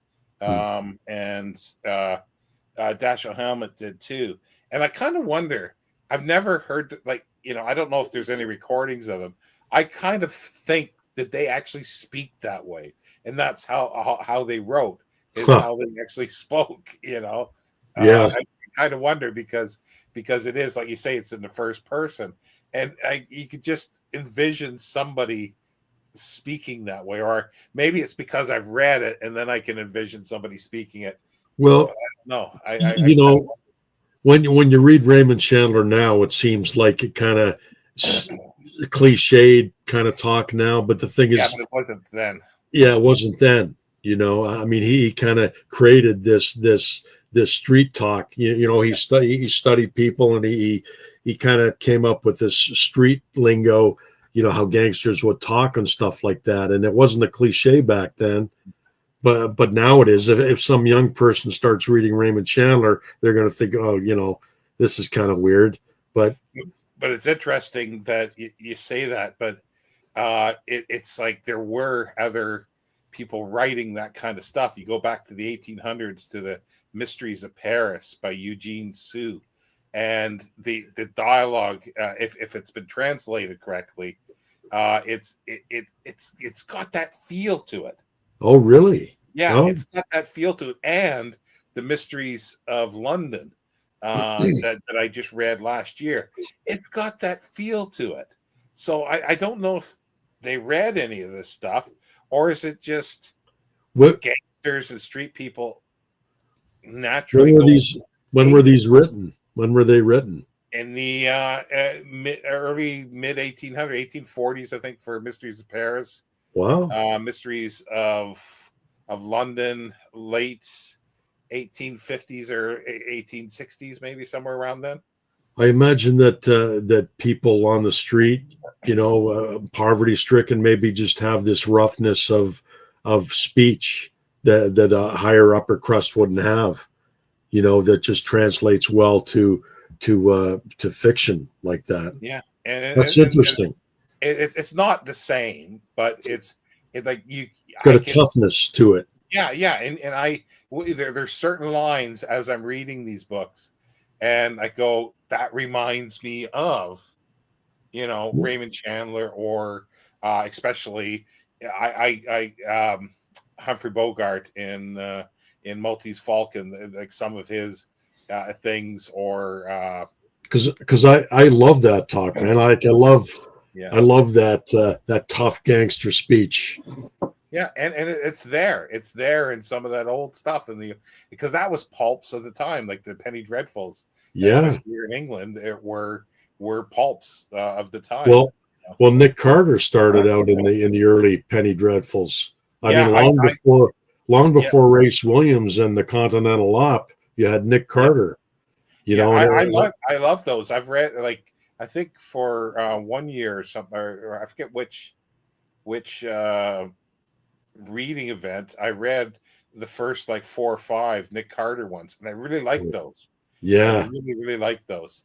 I They're only have one. I have an anthology, The Hardboiled Detective. I think it's in that one, and it's got a Nick Carter story in there. That's the only one I've ever read of the original Nick Carter stories. But yeah. did you Nick enjoy Carter. them? Oh yeah, I really enjoyed it. Like, Nick Carter just took the name of his father. That's Really? how he started. Yeah. His father gets killed, and uh, but the thing is, I did buy some reprints, and the reprints were sanitized, Oh. and they weren't new reprints either.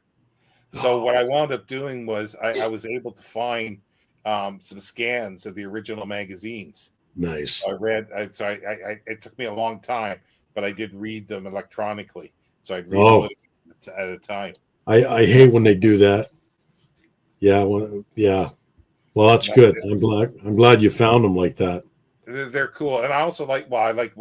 Speaking of Nick Carter, I like the 1930s radio program as well. 40s into the 40s radio program as Oh well. God, yeah. I used to, when I was a kid, I'd be laying there under my covers, put on the old they'd rerun the old radio shows like Boston Blackie and Richard Oh yeah, Diamond, and I'd be Richard listening to Diamond. them. Yeah, Yeah. Diamond. That's one of my videos that I think they took my video down YouTube because I said a dick playing a radio dick or something like that. So many times I used that, and they said I can't use that in the title. Yeah. That's too bad. Richard Dick, and it's Dick Diamond. It's They were good though, man. I've only read one of the new Nick Carter ones. How many are there? Oh God, there's tons. Yeah. I've read them. They're cool. They're fun, but they're adult stories. They have mature stuff to them. But the original ones I really like. I really like the ones that I've read. Yeah, that I really enjoyed those. Gavin said he's due to read The Big Sleep soon. Oh yeah, it is. I remember you saying that, Gareth. I hope you enjoy it because it's one of my favorites. Big Sleep sounds like we have to watch it at work. Mark's back. Managed to get the scalloped potatoes into the oven in time to get back to this. Well, I'm coming over to your place. Yeah, I love scalloped potatoes. Yeah. Carter seems to have a parallel career with Sexton Blake. Yeah, in that both characters went through complete style updates as they went from the 1890s to the 1970s. I kind of wish that they would have continued with the same character of Nick Carter and had him doing his stuff when he's 90 years old. Just Yeah. had him age. Just had him age, Yeah. Like, gone too far, obviously, but Like the that new was Nick Carter, it's only the name. He's a secret agent. His name's Killmaster, and he's nothing like the Nick Carter from back in the day. But yeah, they're good. They're enjoyable. yeah. I remember reading a couple. I wasn't that impressed by them, but that was a long time ago that I read. Yeah. And like I knew because I picked them up. I was thinking I was going to get Nick Carter from the 1940s radio program, Yeah. because that's where I first knew Nick Carter. And then, then I found out that, he's back in the 1889 or 1890 was the first one. And I never read them until I read those or some of those until about 4 years ago, I think 4 or 5 years ago. And I wish somebody would reprint those in the way that they were. I'd like to see them reprinted too. Yeah. I don't even know if you could find them. Like, I'm sure there's a few out there like you read, but most of them are probably, in the dust of history now. I think that there's still earlier dime novels. I think some of those are still available because if you can get them, they should be in the public domain. You could reprint them yourself. Oh, that'd be cool. Yeah. But they're definitely worth doing. I as much as I liked the 1940s radio and then the the movie serials of Nick Carter. They did a few. Pretty sure they did Nick Carter. They did everybody. But I liked that incarnation of him because I thought that was the only one at the time. But he's different. But he's not. Yeah. He's not as different from the original as the 1970s Nick Carter. He's very different. He's very different. Yeah. They updated him. Yeah, but that's like it would have been kind of cool if they just kept him that age. Like in the 70s, he would have been like maybe 95. Well, yeah, it would have worked. Well, Shell Scott by Richard S. Prather. I mean, he started writing those in the 40s, and then he had stories right up to the 80s. He was writing Shell Scott books, and he was always 30. He never got any older. He was always 30, always living where he lived in Los Angeles, and never aged. Leslie Charteris must have did the same with the Saints as well, because they were written for so long, and I think even Maigret must have been similar because those were written over so long a period of time. I don't think they ever aged. I don't think any of them aged. Yeah. I'm not reading a 95-year-old super spy. Well, they wouldn't have made him a super spy. They would have just continued on the way he was, I guess. That's what they could have done. But why not? Why not have him 90-some years old? He could have drank a youth elixir that kept him at a certain age, like Tarzan. Could be immortal. Do you guys know that the 60s Adam Ant TV show was originally intended to be Victorian era? Oh, I didn't know that. Awakening from suspended in animation in the swinging 60s, but they couldn't get the rights. Oh, that's interesting. Yeah, because I've only seen 1 or 2 episodes, I think, of Adam Ant. I don't know that show. Yeah, never seen it. Definitely was swinging 60s from what I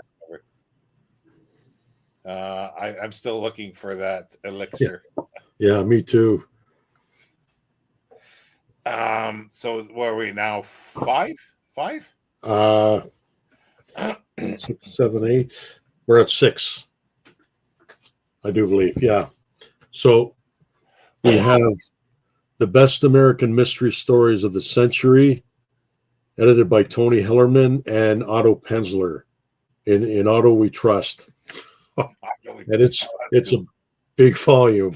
Otto Penzler is awesome. And there's tons of stories in here. Now, I have all kinds of anthologies, mystery anthologies on my shelf. But this one, it's got a good chunk in here, and I've read a lot of them. There's some of them.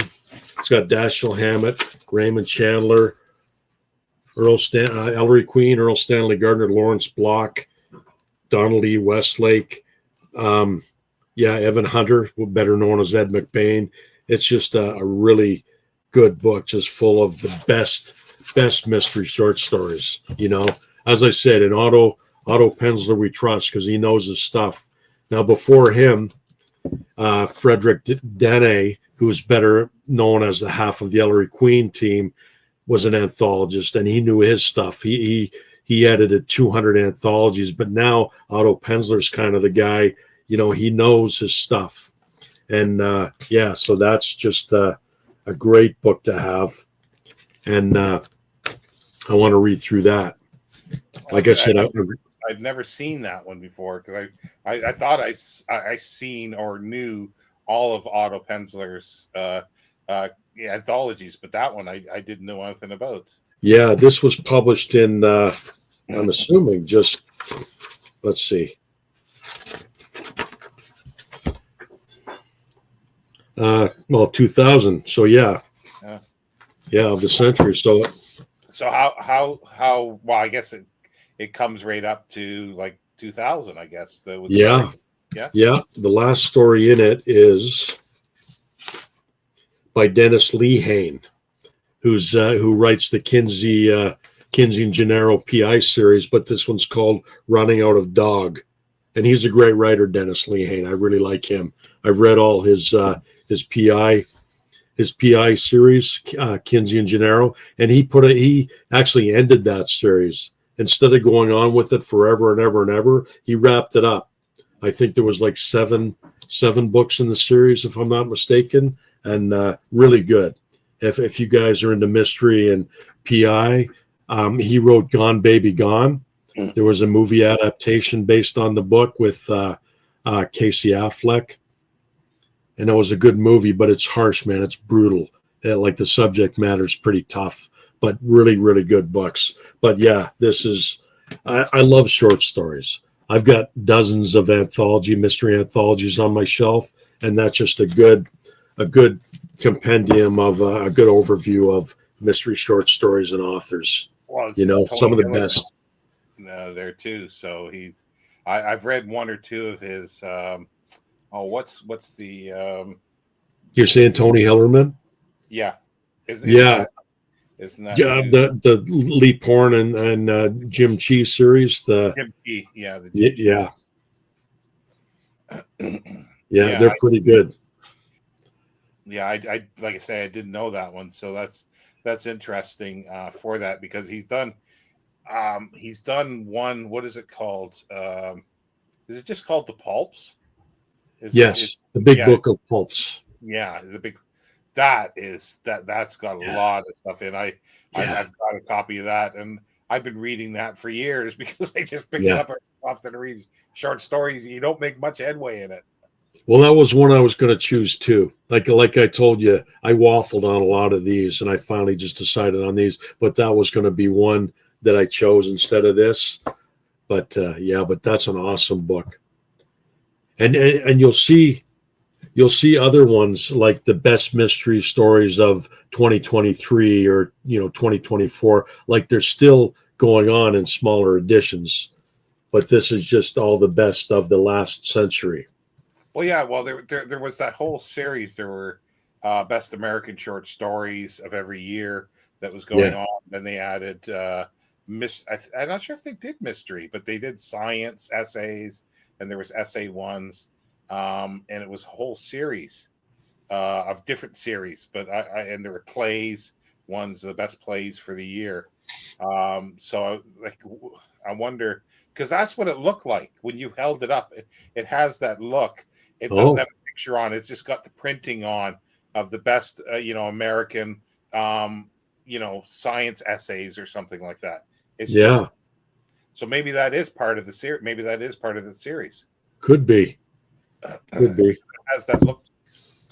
Otto Penzler, man, he's just amazing for an old guy. he knows his stuff. He really knows his stuff.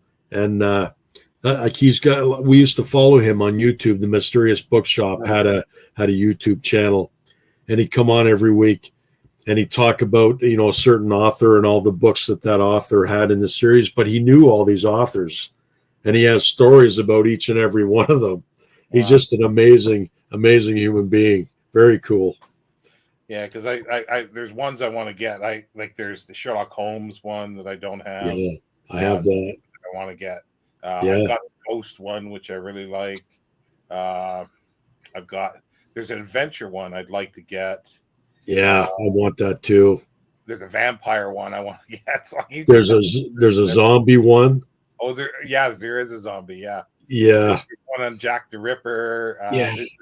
It's like I don't think he's every genre or every subgenre. I guess he's covered. He's covered everything. Yeah. The big book of Christmas mysteries. I have them myself. Oh, do you? Yeah, I love that. I love that. That's a good one. Look at some comments here. Andrew saying, same with Poe, kept solving crimes into the 70s. Yeah, so like that was a common thing for people to keep their characters, like even Jeeves and Wooster were always, even in the 70s, they're still living in even though the 70s is happening around them, but their mentality and everything was the 1920s. Yeah, that's interesting. Have that volume. Excellent. Yeah. So Mark has that one. Yeah. I think at least the first episode was on YouTube. Jim, maybe more. The Adam Ant. I want to visit his mysterious bookshop in New York City. Me too, man. That's a goal of mine. I've never been to New York, but that's my goal, to go there. I want to visit there one of these days. I was there in sort of maybe just 2001 or something like that. Somewhere. They've moved. They were in one location. I forget the address. And I think they moved in 1998 to where they are now, I think. Well, I think at that time when I was there, I didn't know he had a bookshop. I knew him with the books, but I didn't know he actually had a bookshop. I didn't know anything about him other than the name of the editor. Yeah. I got the 2 Christmas at the Mysterious Bookshop books for Christmas. I got this, and it tells a story about the actual bookstore. He says at the beginning, he gives the addresses. The Mysterious Bookshop, which opened on Friday the 13th of April 1979, was located at 129 West 56th Street for nearly 27 years. And then in 2004, they moved to 58 Warren Street in Tribeca. So, yeah. So it can't be a coincidence that he opened it up on the Friday the 13th. He must think that for a reason. Maybe so. So Mark is saying he still has a YouTube channel, I guess then. Yeah, he's not doing his little shows he did anymore, as far as I know. Like we were following him religiously, watching them, and then he stopped doing those. They're my favorite, Gareth. Honestly, short stories. I love them so much. I've got so many of these anthologies on my shelf, and every time I see them, I pick them up. Love them. I love short stories, science fiction short stories. Yeah. Like mystery short stories work and stuff like this. But we were doing, what's coming up is Horror Mayhem in May. That's the Bookish Bryant's, Scott Bryant started. So that's going ahead. I'm not going to be part of it this year. But they did the, what was it? February Fantasy Stories, FFS. And I think that the consensus was that fantasy did not lend itself well to short stories, but all other genres seem to. But I don't read fantasy, but I just remember that being bandied about at the time. That didn't quite other than sword and sorcery, but fantasy in other areas didn't really Yeah. lend itself. So I found that interesting.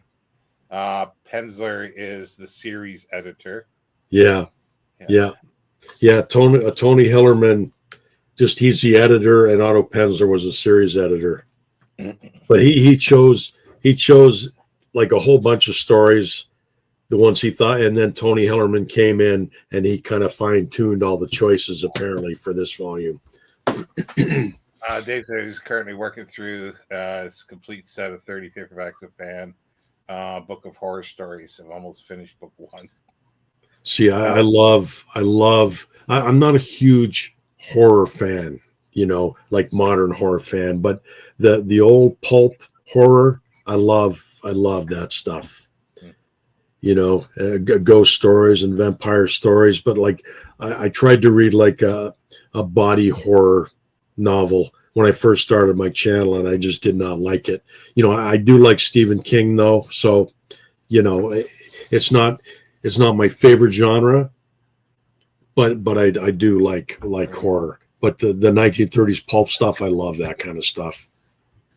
Well, I think the short stories are fabulous to begin with, but this Pan one was there, because there was a ghost. I'm sure there was a series with. Did Pan do a ghost series as well, or somebody did a ghost series that I'd love to get? But they're like, they're falling apart. And the people want like £50 or $100 for these things that are just falling apart. And I think probably these are very expensive as well. The Pan ones. Bibliophile Mysteries one is great. The Bibliophile, the Otto Penzler one, the Biblio, yes, I know what you mean. Biblio Mysteries. And Gareth said he'll be reading lots of short stories in May for Horror Mayhem. Yeah, they lend themselves well to short stories. I think horror stories. Yeah, I just remember when we did the fantasy one. That I remember a lot of people talking that in general that didn't work. For some reason, fantasy didn't work. So I don't know if that's a consensus for a lot of people. I'm currently reading or rereading Fritz Lieber's sword stories. Yeah, I love those. I got them on my shelf. I had some copies with the Mike Mignola artwork and covers, and I ended up selling them, and I regret selling them. That was a stupid thing. But I do have the other Ace paperbacks on my shelf, and that's a great series, man. Fritz Leiber, he's again one of my favorite writers, and that series is fantastic. Dave makes a good point here because I do know some of the Lord Dunsany stories. He's saying the folks who don't think fantasy works in the short form should read. The adult Ballantine fantasy series that Lynn Carter edited. I think there was a lot of them. I have a few of them on my shelf, and they were fantasy short stories. Fontana had a ghost. Yeah, that's the one I'm thinking of. The Fontana ones, and they're just stupid prices for those. Really? Absolutely stupid. It's not that it doesn't work, but just that there aren't as much choice out there. Thieves World series is another fantasy short story series. Yeah, I had an opportunity to pick a bunch of them up many years ago, and I never picked them up. I kind of wish I had. I had many opportunities to get them, and I didn't. But yeah, because when we did the fantasy, this is my segue here. When we did the fantasy thing, I picked up the first volume of the Del Rey Conan stories. Mm-hmm. Yeah. Over to you, Jim. Nice segue. So this is the best of Robert E. Howard. This is volume 1. There's 2 volumes in the Del Rey series. Now, you might ask why I don't have the complete Chronicles of Conan, and I would have. But the thing is, there's so many other Robert E. Howard stories that I love. He's my favorite. I mean, he is my favorite author of all time. So I wanted to get a book that had a fair balance of all his other stories, and ideally I'd like to have volume 1 and 2, but since I can only take one volume, I chose volume 1. And this one has a couple of Conan stories. It's got Beyond the Black River and People of the Black Circle, which are two of the better Conan stories, but it also has The Valley of the Worm, The Shadow Kingdom, which is, arguably the first sword and sorcery story, Solomon Kane's story, Red Shadows. It's got The Dark Man, which is one of my favorites, Kings of the Night, which was a King Call, a crossover between King Call and Bran McMorn, a horror story, The Black Stone. It's got The Gray God Passes, which is one of my favorite stories. That's from his The Marches of Valhalla volume.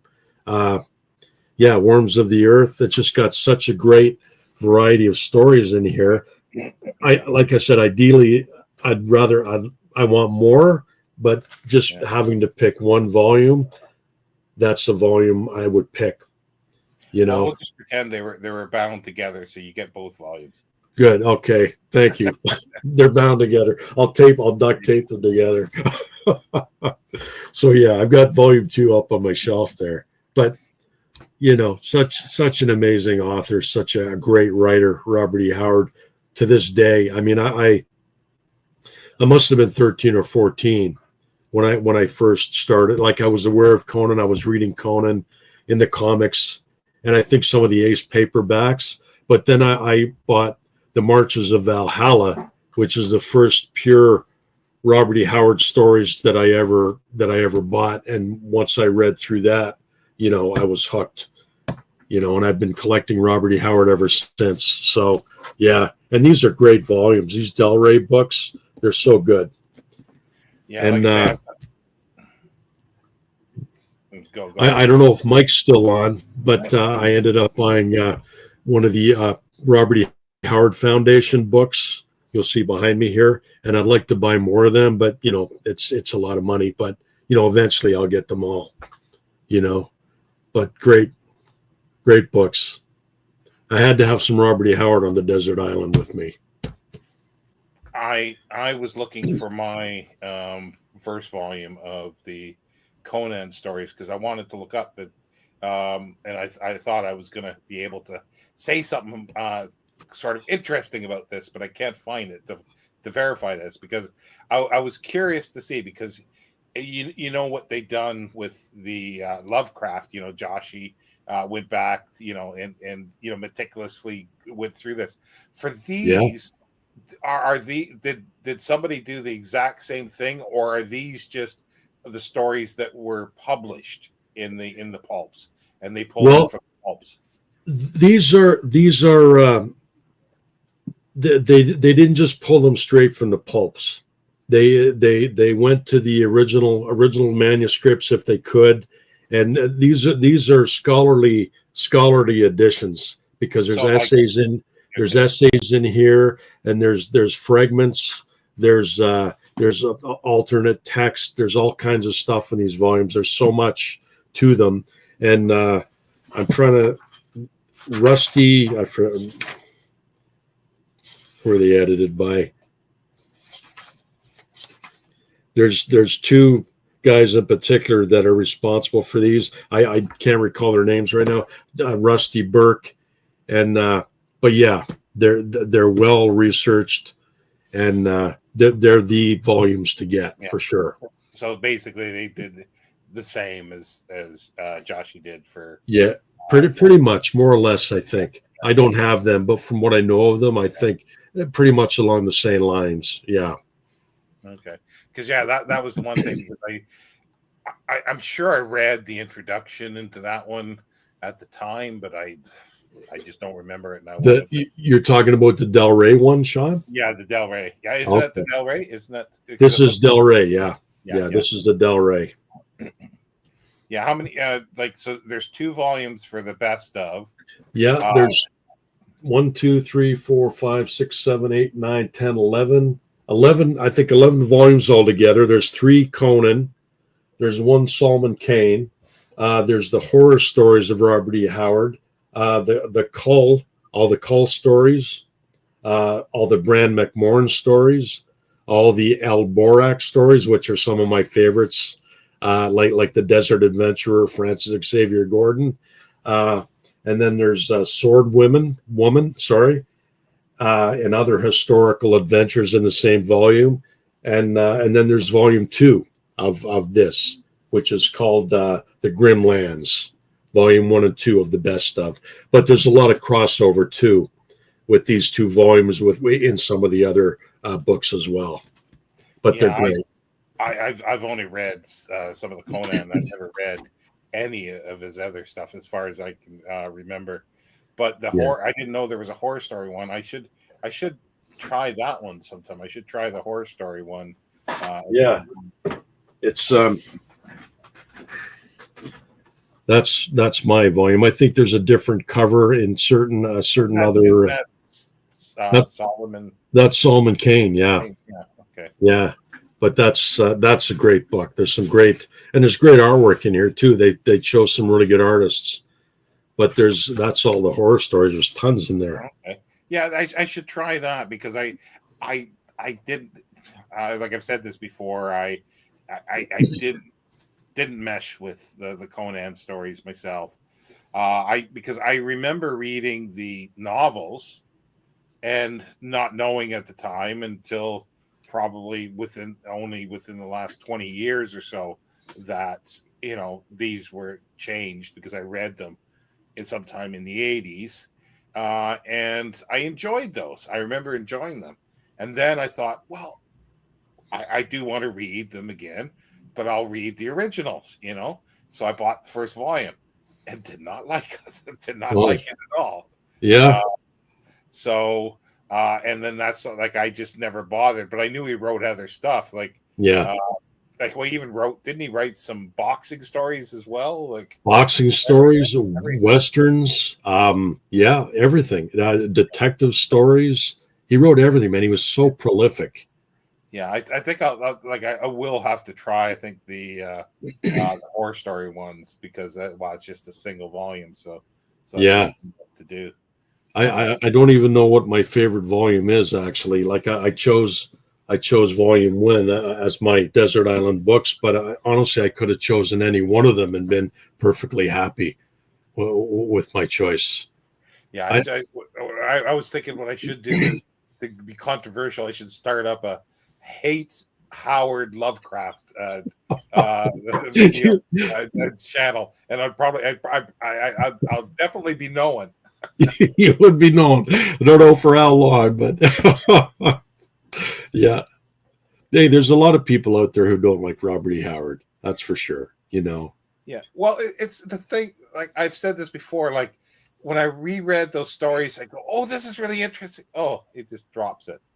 It just drops the parts that I found interesting, and then went on with some other stuff because they're short stories. But they just didn't work, and that's why I think in the novelizations they explored some of this other stuff, even though it wasn't him. But they explored these things, and I enjoyed that exploration.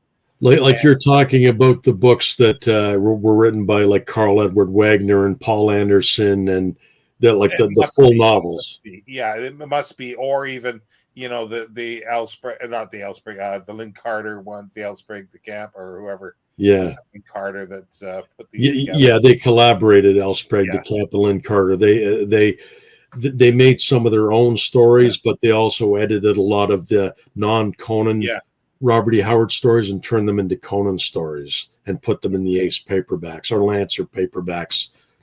I read. I don't know how many of those I read. I don't know which ones. All I remember is that I read some of those and I enjoyed them, and that's where I was really looking forward to going back and reading the original, thinking that I was going to really enjoy myself, and I did, and I didn't. I love Conan. I love Conan, but he's not necessarily, and he is my favorite too. But there's also, like I said, other other stories that are my favorites as well that are non-Conan. Like I love the Solomon Kane stories. I love the El Borak stories, so I can't just choose Conan because that's not necessarily the best that he did writing wise. Worms of the Earth is probably one of his best stories. That's Bran McMorn's story. And Kings in the Night, that's a King Cole on Bran McMorn. He had so many other great stories as well besides Conan. Yeah, I think I'll revisit him, but I won't revisit at the moment Conan. But I'll do the horror and maybe some westerns. The westerns. See, he did humorous westerns and he did serious westerns. Now, it's not that I'm not a fan of the humorous westerns. That just to me, they aren't his best. I like the serious westerns. And I have another one up here from another publisher that's a hardcover. His story, The Vultures of Wapitan, was a really good story. But maybe you'd be better off trying some of them and not Conan. Yeah, I think. Well, I definitely would, knowing that there is a specific volume of horror, and like I knew he wrote all this other stuff, but I didn't know how much. Oh God, tons. Wow. He was like an amazing writer, man. Amazing. He worked in a vacuum for the most part. And he just wrote like a madman. He really did. Let's get some comments here. Michael Moore-Cox, Elric. I'm a fan. Not short stories, but he is popular. Yep. Mark said, "Hey Jim, new Howard bio out." Yeah. Confused. Oh, okay. It is new. I might have to wait on it. I saw it on Amazon. It was like over $100, but it's not out yet. But it was like over $100 or something like that. Wow. Yeah, it must be University Press. It must be. Oh, I think it was, as a matter of fact. Yeah. But I'm gonna have to wait. Oh, the Skullface stories are great. Yeah. I agree with Jim. Howard is a first-rate writer, like Hemingway perfected economical writing. Some fantasy writers overwrite and worse have ponderous style. Howard does neither. Well, I can argue with all that because at least the Conan stuff, I just thought they were badly written. That was my and I tried rereading some of the stories later, still didn't like them. Hemingway, and I don't understand this when people say he perfected economical writing, where he repeats himself 4 or 5 times talking the same thing. That is not economical. I read, what did I just read recently? Was it To Have and Have Not, I think? And I did not get along with it at all. I think I prefer story writer. That's the thing. Yeah, I was going to say, I like his short stories a lot better. Yeah. Right? Yeah. But Libera Paradiso says Howard's westerns are excellent. Yeah, I love those. Yuri is here. Jim, everybody, I wonder how good or typical is Robert E. Howard's The Dark Omnibus Collection. I've come across Volume 2, The Dead Remember from Panther, paperback from 1979. I don't know that one. I don't know those. I have the Skullface and Others omnibus. They had a big omnibus. I think I had the paperback versions of that. I don't know if he's talking about that one or not. Yeah, I'm not sure. I know Mark likes Hemingway's novels,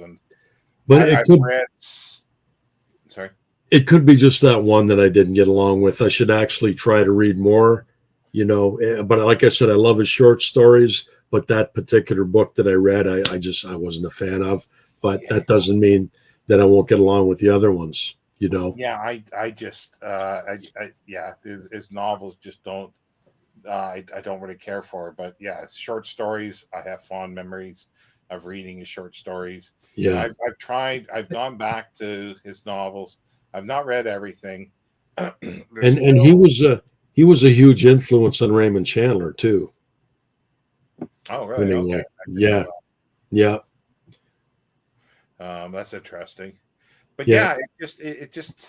it just, yeah, I don't know. I think everybody has, there's people that have certain writers they like and others writers they don't. Yeah, and And it that's works for some people. And the thing is, it can work. It cannot work for one time, and then you come back to it later and it works. And I use my thing of George Orwell is that I oh hated Orwell. I read 1984. Animal Farm. I thought it was horrible. I read it in school. Thought they were yeah. horrible.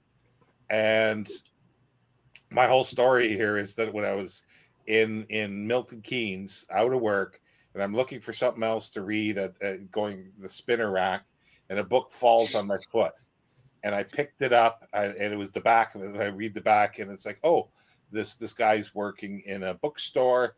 He's trying to write an epic poem, and then so I open up the middle of the book and I read a few lines, and I go, oh, this is wonderful. I really like this. Who is this? Turn to the cover. Oh, George Orwell. Him. Went back on the rack. But I kept coming back to it because I couldn't find anything. I kept coming back to it. And it was Keep the Apodistra Fly. So I took it out and read it and loved it. Like I didn't think it was greatly super written or anything like that. And then I went and read all his fiction. And then I started reading his nonfiction, and I love his nonfiction. Wow. I can now read him and read him in context and read 1984 and the Animal Farm and still like them. I think at certain times of your life, you're possibly not ready for certain authors. Yeah. I remember trying to read Lord of the Rings when I was in high school or college. I forget. I just didn't finish it. It wasn't my thing. I didn't want to. But then in my 30s, I ended up reading it through, and I loved it. It just depends on where you are in your life, I think, and right, like that makes sense. No, yeah, I think that's exactly what it was, and that's why I made a video, a notorious video of saying detestable authors, Jane Austen and the Brontes and stuff like that, and that just blew up. Thing. But I said it again, and I used this example. That's what I thought 30 years or 40 years ago. Yeah. I might not think that now if I look at them again. But nobody heard that part. Yeah.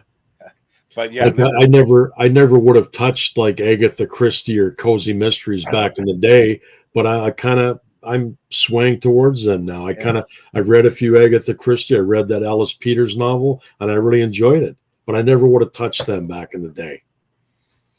Yeah, I want to get all the Cadfile ones. I've only read a couple of them.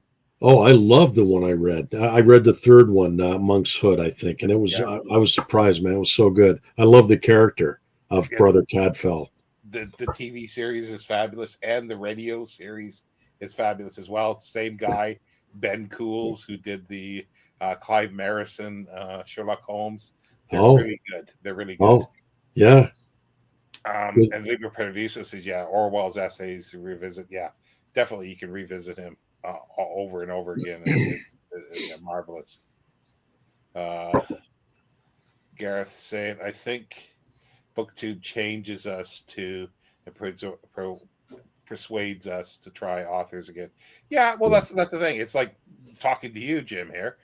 I'm now willing to pick up Robert E. Howard. You've changed my mind to at least try it again. Yeah, it's worth a try for sure. And what have you got to lose? If you still don't like them, at least you tried. You never know. Yeah. So I guess we can move on. We're now at the 8th. I think we're getting to the 8th one. I got the last one here. Now this is not like I'm a very visual person. I'm an artist, so I had to pick one book that was an art book, and there was actually 3 books to this. There was Icon, Testament, and Legacy, but this is the one I picked because it has a lot of I got to watch what I open up to here. But John Carter of Mars, there's a lot of Edgar Rice Burroughs in here. There's a lot of let me find Oh, that's beautiful. That's from Edgar Allan Poe's Moon Maid. Oh yeah, yeah. And there's all kinds of Conan ones in here. I don't know if they're all in here. Let's see.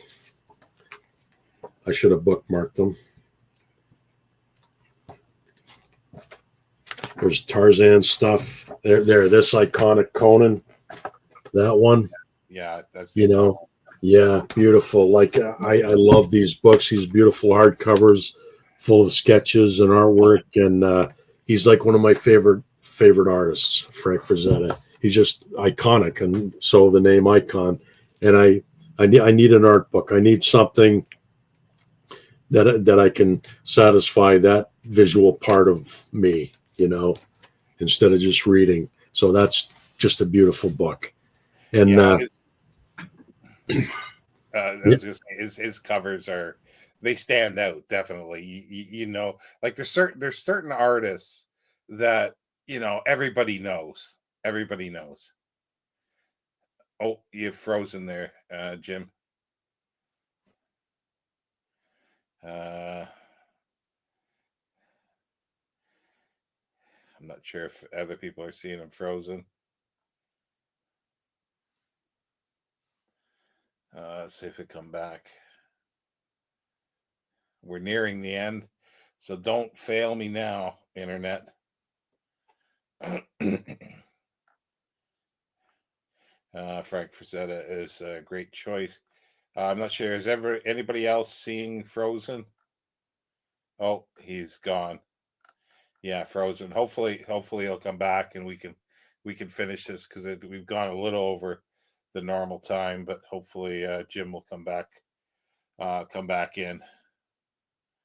Oh yeah, looks like he's back here. I'm back. I don't know what happened there. Yeah, you froze up and then disappeared. You froze up praying. Looked like. Sorry about that. Yeah, no, art books. And I was just saying that, yeah, Frank Frazetta, there's a few artists that everybody knows, like you see the style and they're so distinct. Yeah, he those Conan Lancer paperbacks, Lancer/Ace paperbacks. He did a lot of the covers for them, and there's a lot of argument that he's the one who made that character popular again. It wasn't just the L. Sprague de Camp, releasing the stories and having his own stories, but it worked in conjunction with the Frazetta covers. I think that's why they were such good sellers, because covers speak, I mean, covers are very important. And I'm pretty sure they might not have sold as well if it wasn't for the covers. So, I got some of the original Ballantine paperbacks of his artwork, the big trade paperbacks back in high school. And my wife actually bought me the rest of them just a short while ago. So I love his stuff. What a great artist. I remember the book club editions of John Carter, Mars, or the Barsoons, the omnibuses are his, I think all of them are. I think the last one was a Richard Corbin cover. Oh, okay. Yeah, I think he did them all, and there were double stories in each volume. Yeah, and then the very last one with the last two stories was a Richard Corbin cover, which I'm a fan of Richard Corbin too, but he's no Frank Frazetta. Yeah.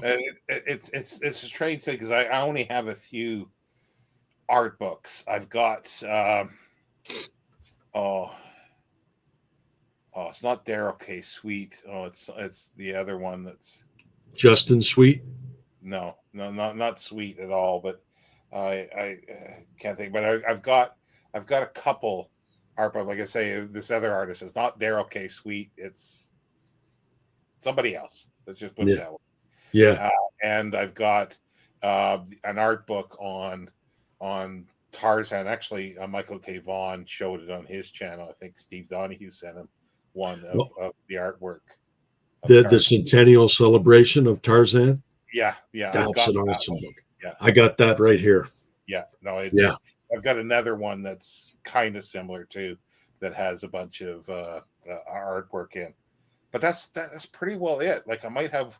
Oh, I do have something. It's called the science fiction or something dictionary or some of science fiction illustration or something like that.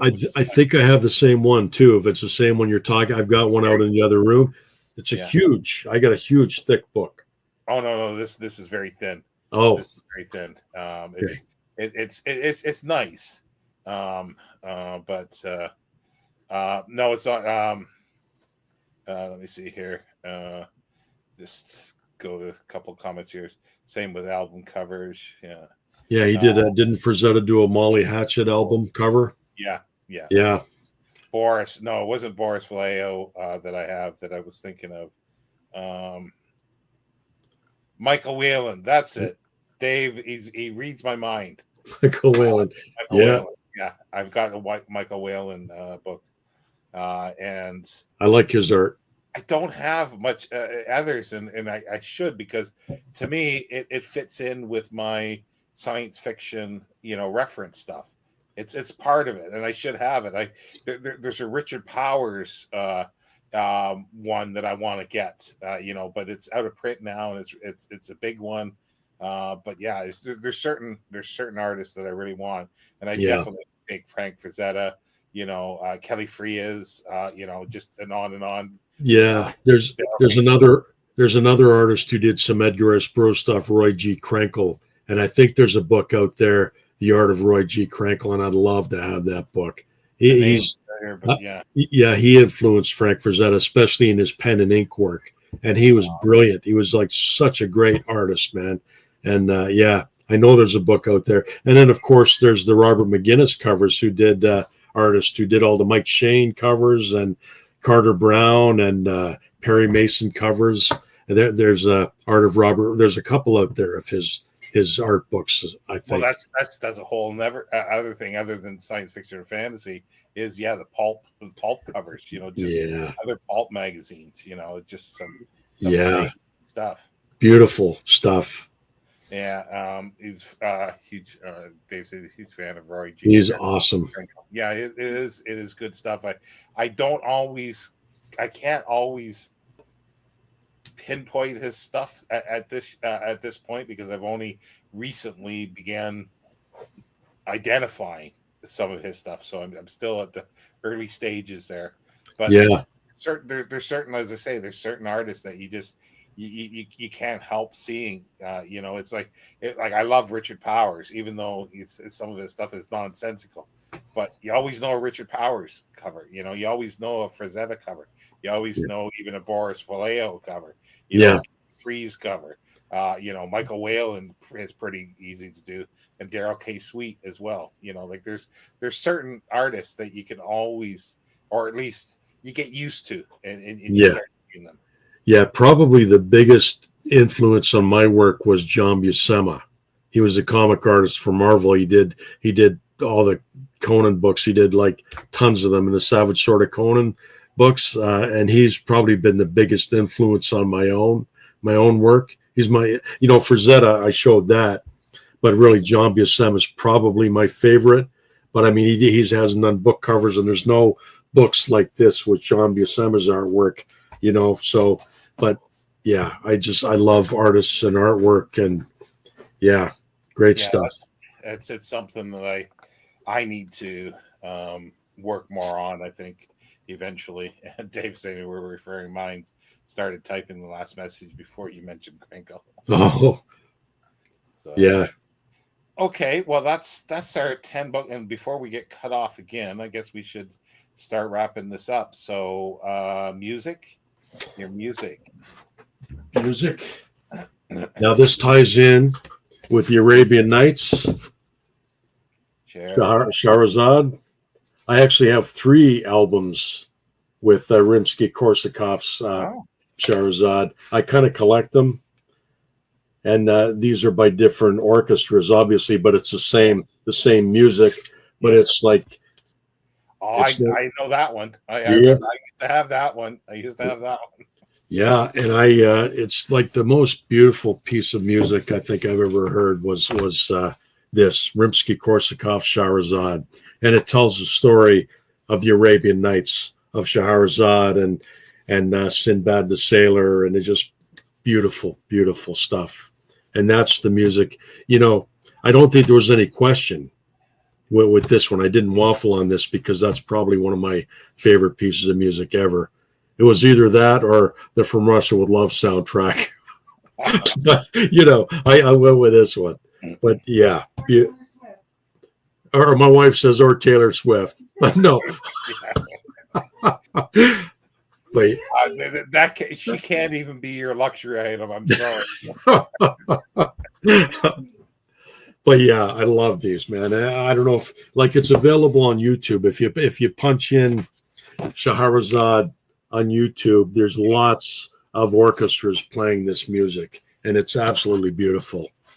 Well, that's like what I would say you could take all those because it's the same. It's one piece of music.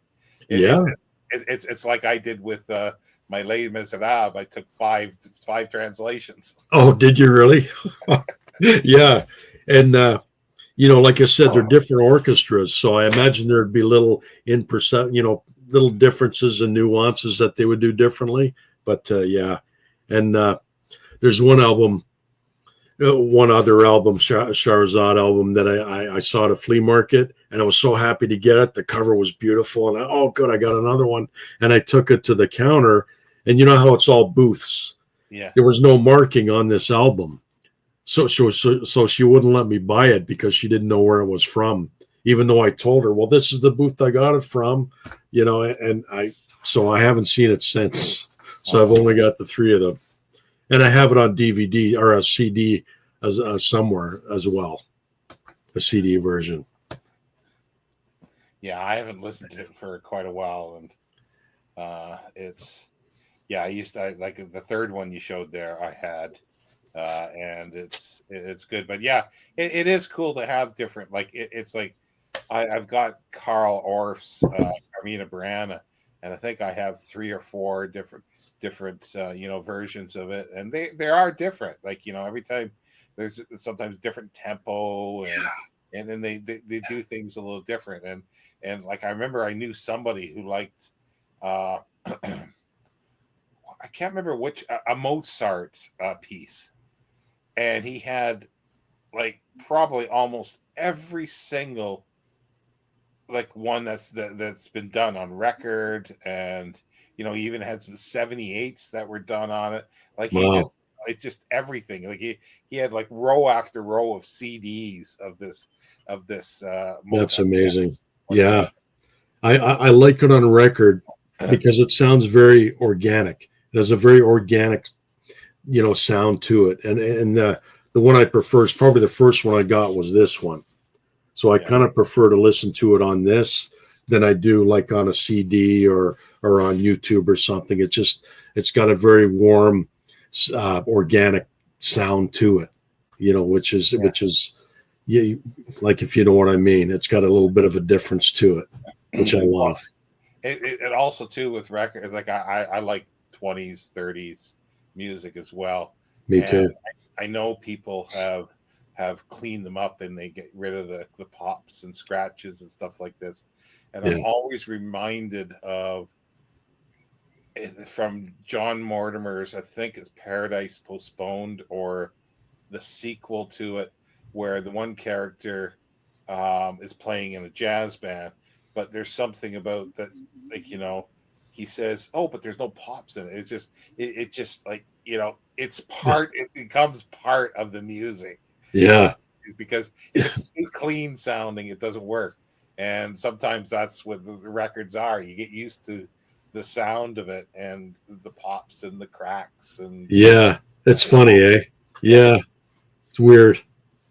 But yeah, you clean it up, but don't clean it up too much. Yeah. So you do have a record player on this desert island.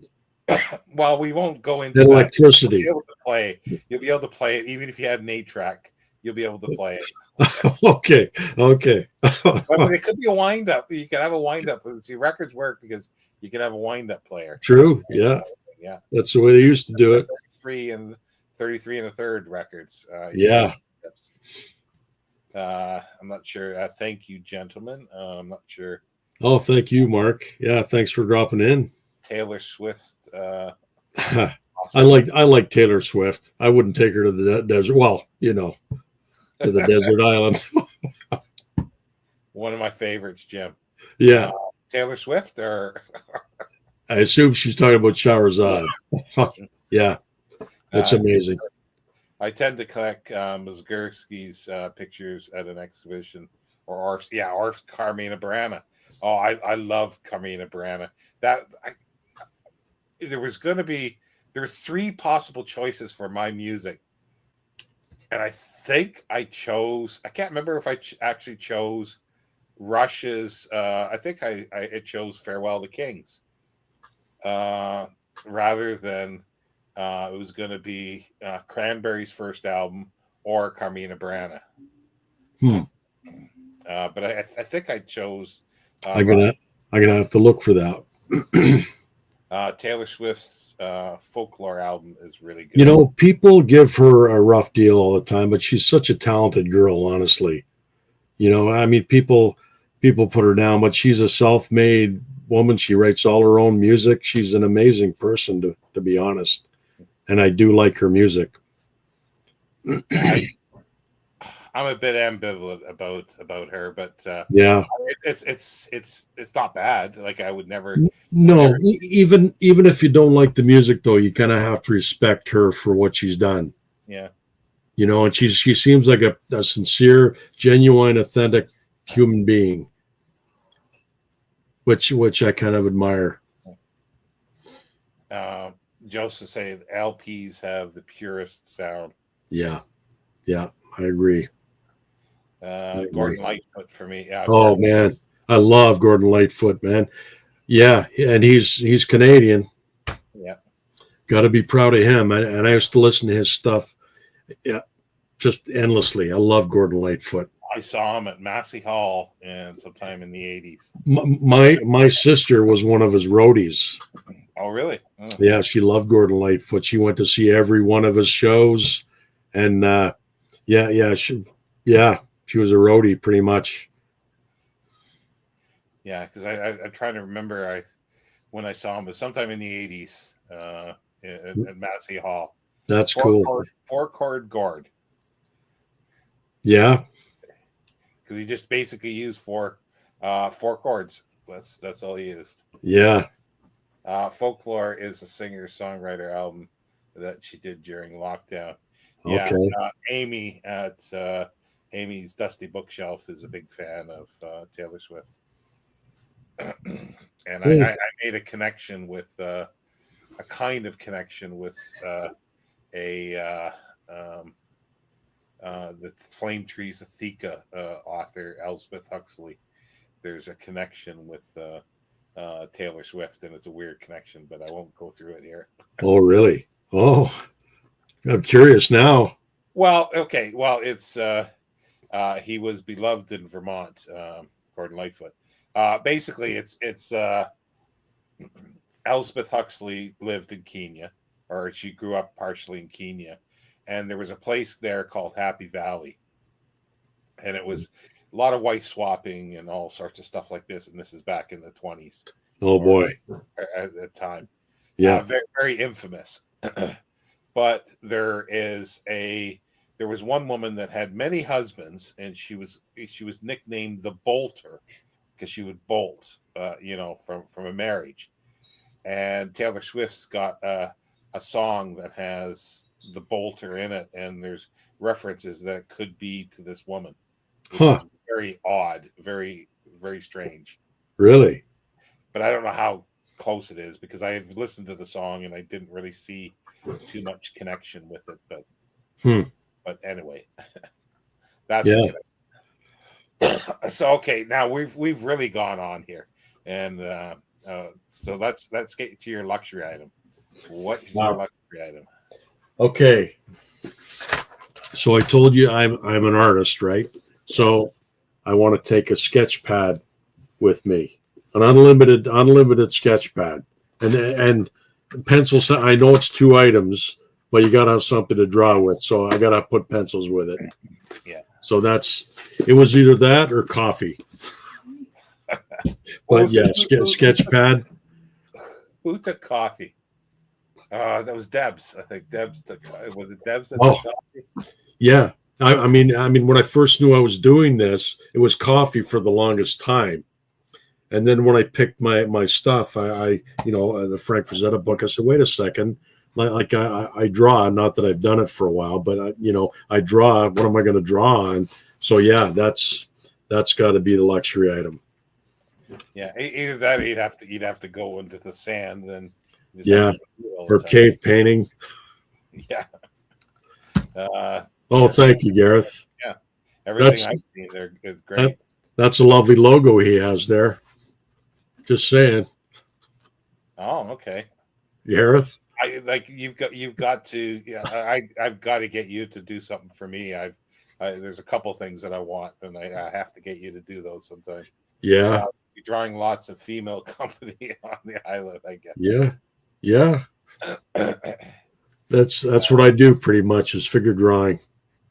Oh yeah, there you go. Yeah, you can make your own charcoal. Yeah, charcoal drawings. Yeah. Oh, you could really make some kind of media out of anything, really. Yeah, charcoal. As long as I got something to draw on. Well, that's what I always find funny. But pencils are perfect because pencil, you use pen. People use pen and ink. Ink fades. It disappears after a time. Even black ink. Yeah, it will fade. Pencil won't fade. Pencil pretty well stays, as far as I know. The graphite. Yeah, you can smudge it, but as far as I know, I think you're right. I think it would probably still be. It would be very fairly, reliable. It would stick around for a while. That's why I always love these things. That reading the story or I'm watching something. They're going, oh, what are they going to write with? They want something that'll last for centuries, and they figure, they'll use their blood. And I go, no, it's not going to work. It'll just be gone. Yeah. So yeah, pencil is the way to go. Gareth took his guitar on his episode, and that's two sides of the same coin. I mean, Gareth is very creative with his music, and that's what speaks to his heart, right? And I've been, like I said, I've been away from this for a while drawing, but it's not something that I could really do without, and I have to get back to it. So yeah. Mine was paper and pencils, but it was notebooks. Well, that's the thing, and I was going to say that too, because this can also double as a journal. Exactly. Yeah. And you could journal and do drawings and all kinds of stuff in there. Yeah. Me, it would be. I'd start out at the top, and then the sentence would get down. Yeah. If I don't have lines to follow, I'm in trouble. Yeah. But some of the best sketchbooks you see are drawings in conjunction with notes. Like if you're going somewhere, you draw something and you make notes in the margin as to what it is, or you draw somebody and you tell who it is and where you were when you drew it. It's Yeah, that's I love looking at those. Yeah. I just can't do it. It's like it's a circle. Which has its appeal too. Which has its appeal too, though. That's Bob, and then and then maybe with a dress if it's Babette or something. That's as far as I can go. Yeah. So well, we've gone a half hour longer than normal. Partially, I think it was really great comments. So that takes a lot of time. Oh, for sure. Yeah. Great comments. So thanks everybody for stopping by. I'll be back next week with a friend of mine. He doesn't have a BookTube channel. He lives in Taiwan now. He teaches English in Taiwan. Adam, my friend Adam, and he'll be up bright and early there at 4 a.m. to do this. Oh boy! Well, I look forward to it. So that should be interesting. He's given me his list of books, and I'm going, huh? So. Well, that'll be fun. It was fun going through here, even with the few glitches of the internet. Yeah, yeah. And that was probably my fault. I don't get a good signal here, so I'm surprised it went as long as it did, but, as well as it did. Again, thanks everybody. Stick around for a minute, Jen. Okay, thank you, everyone. Yeah, thanks for joining us. Thank you, Sean.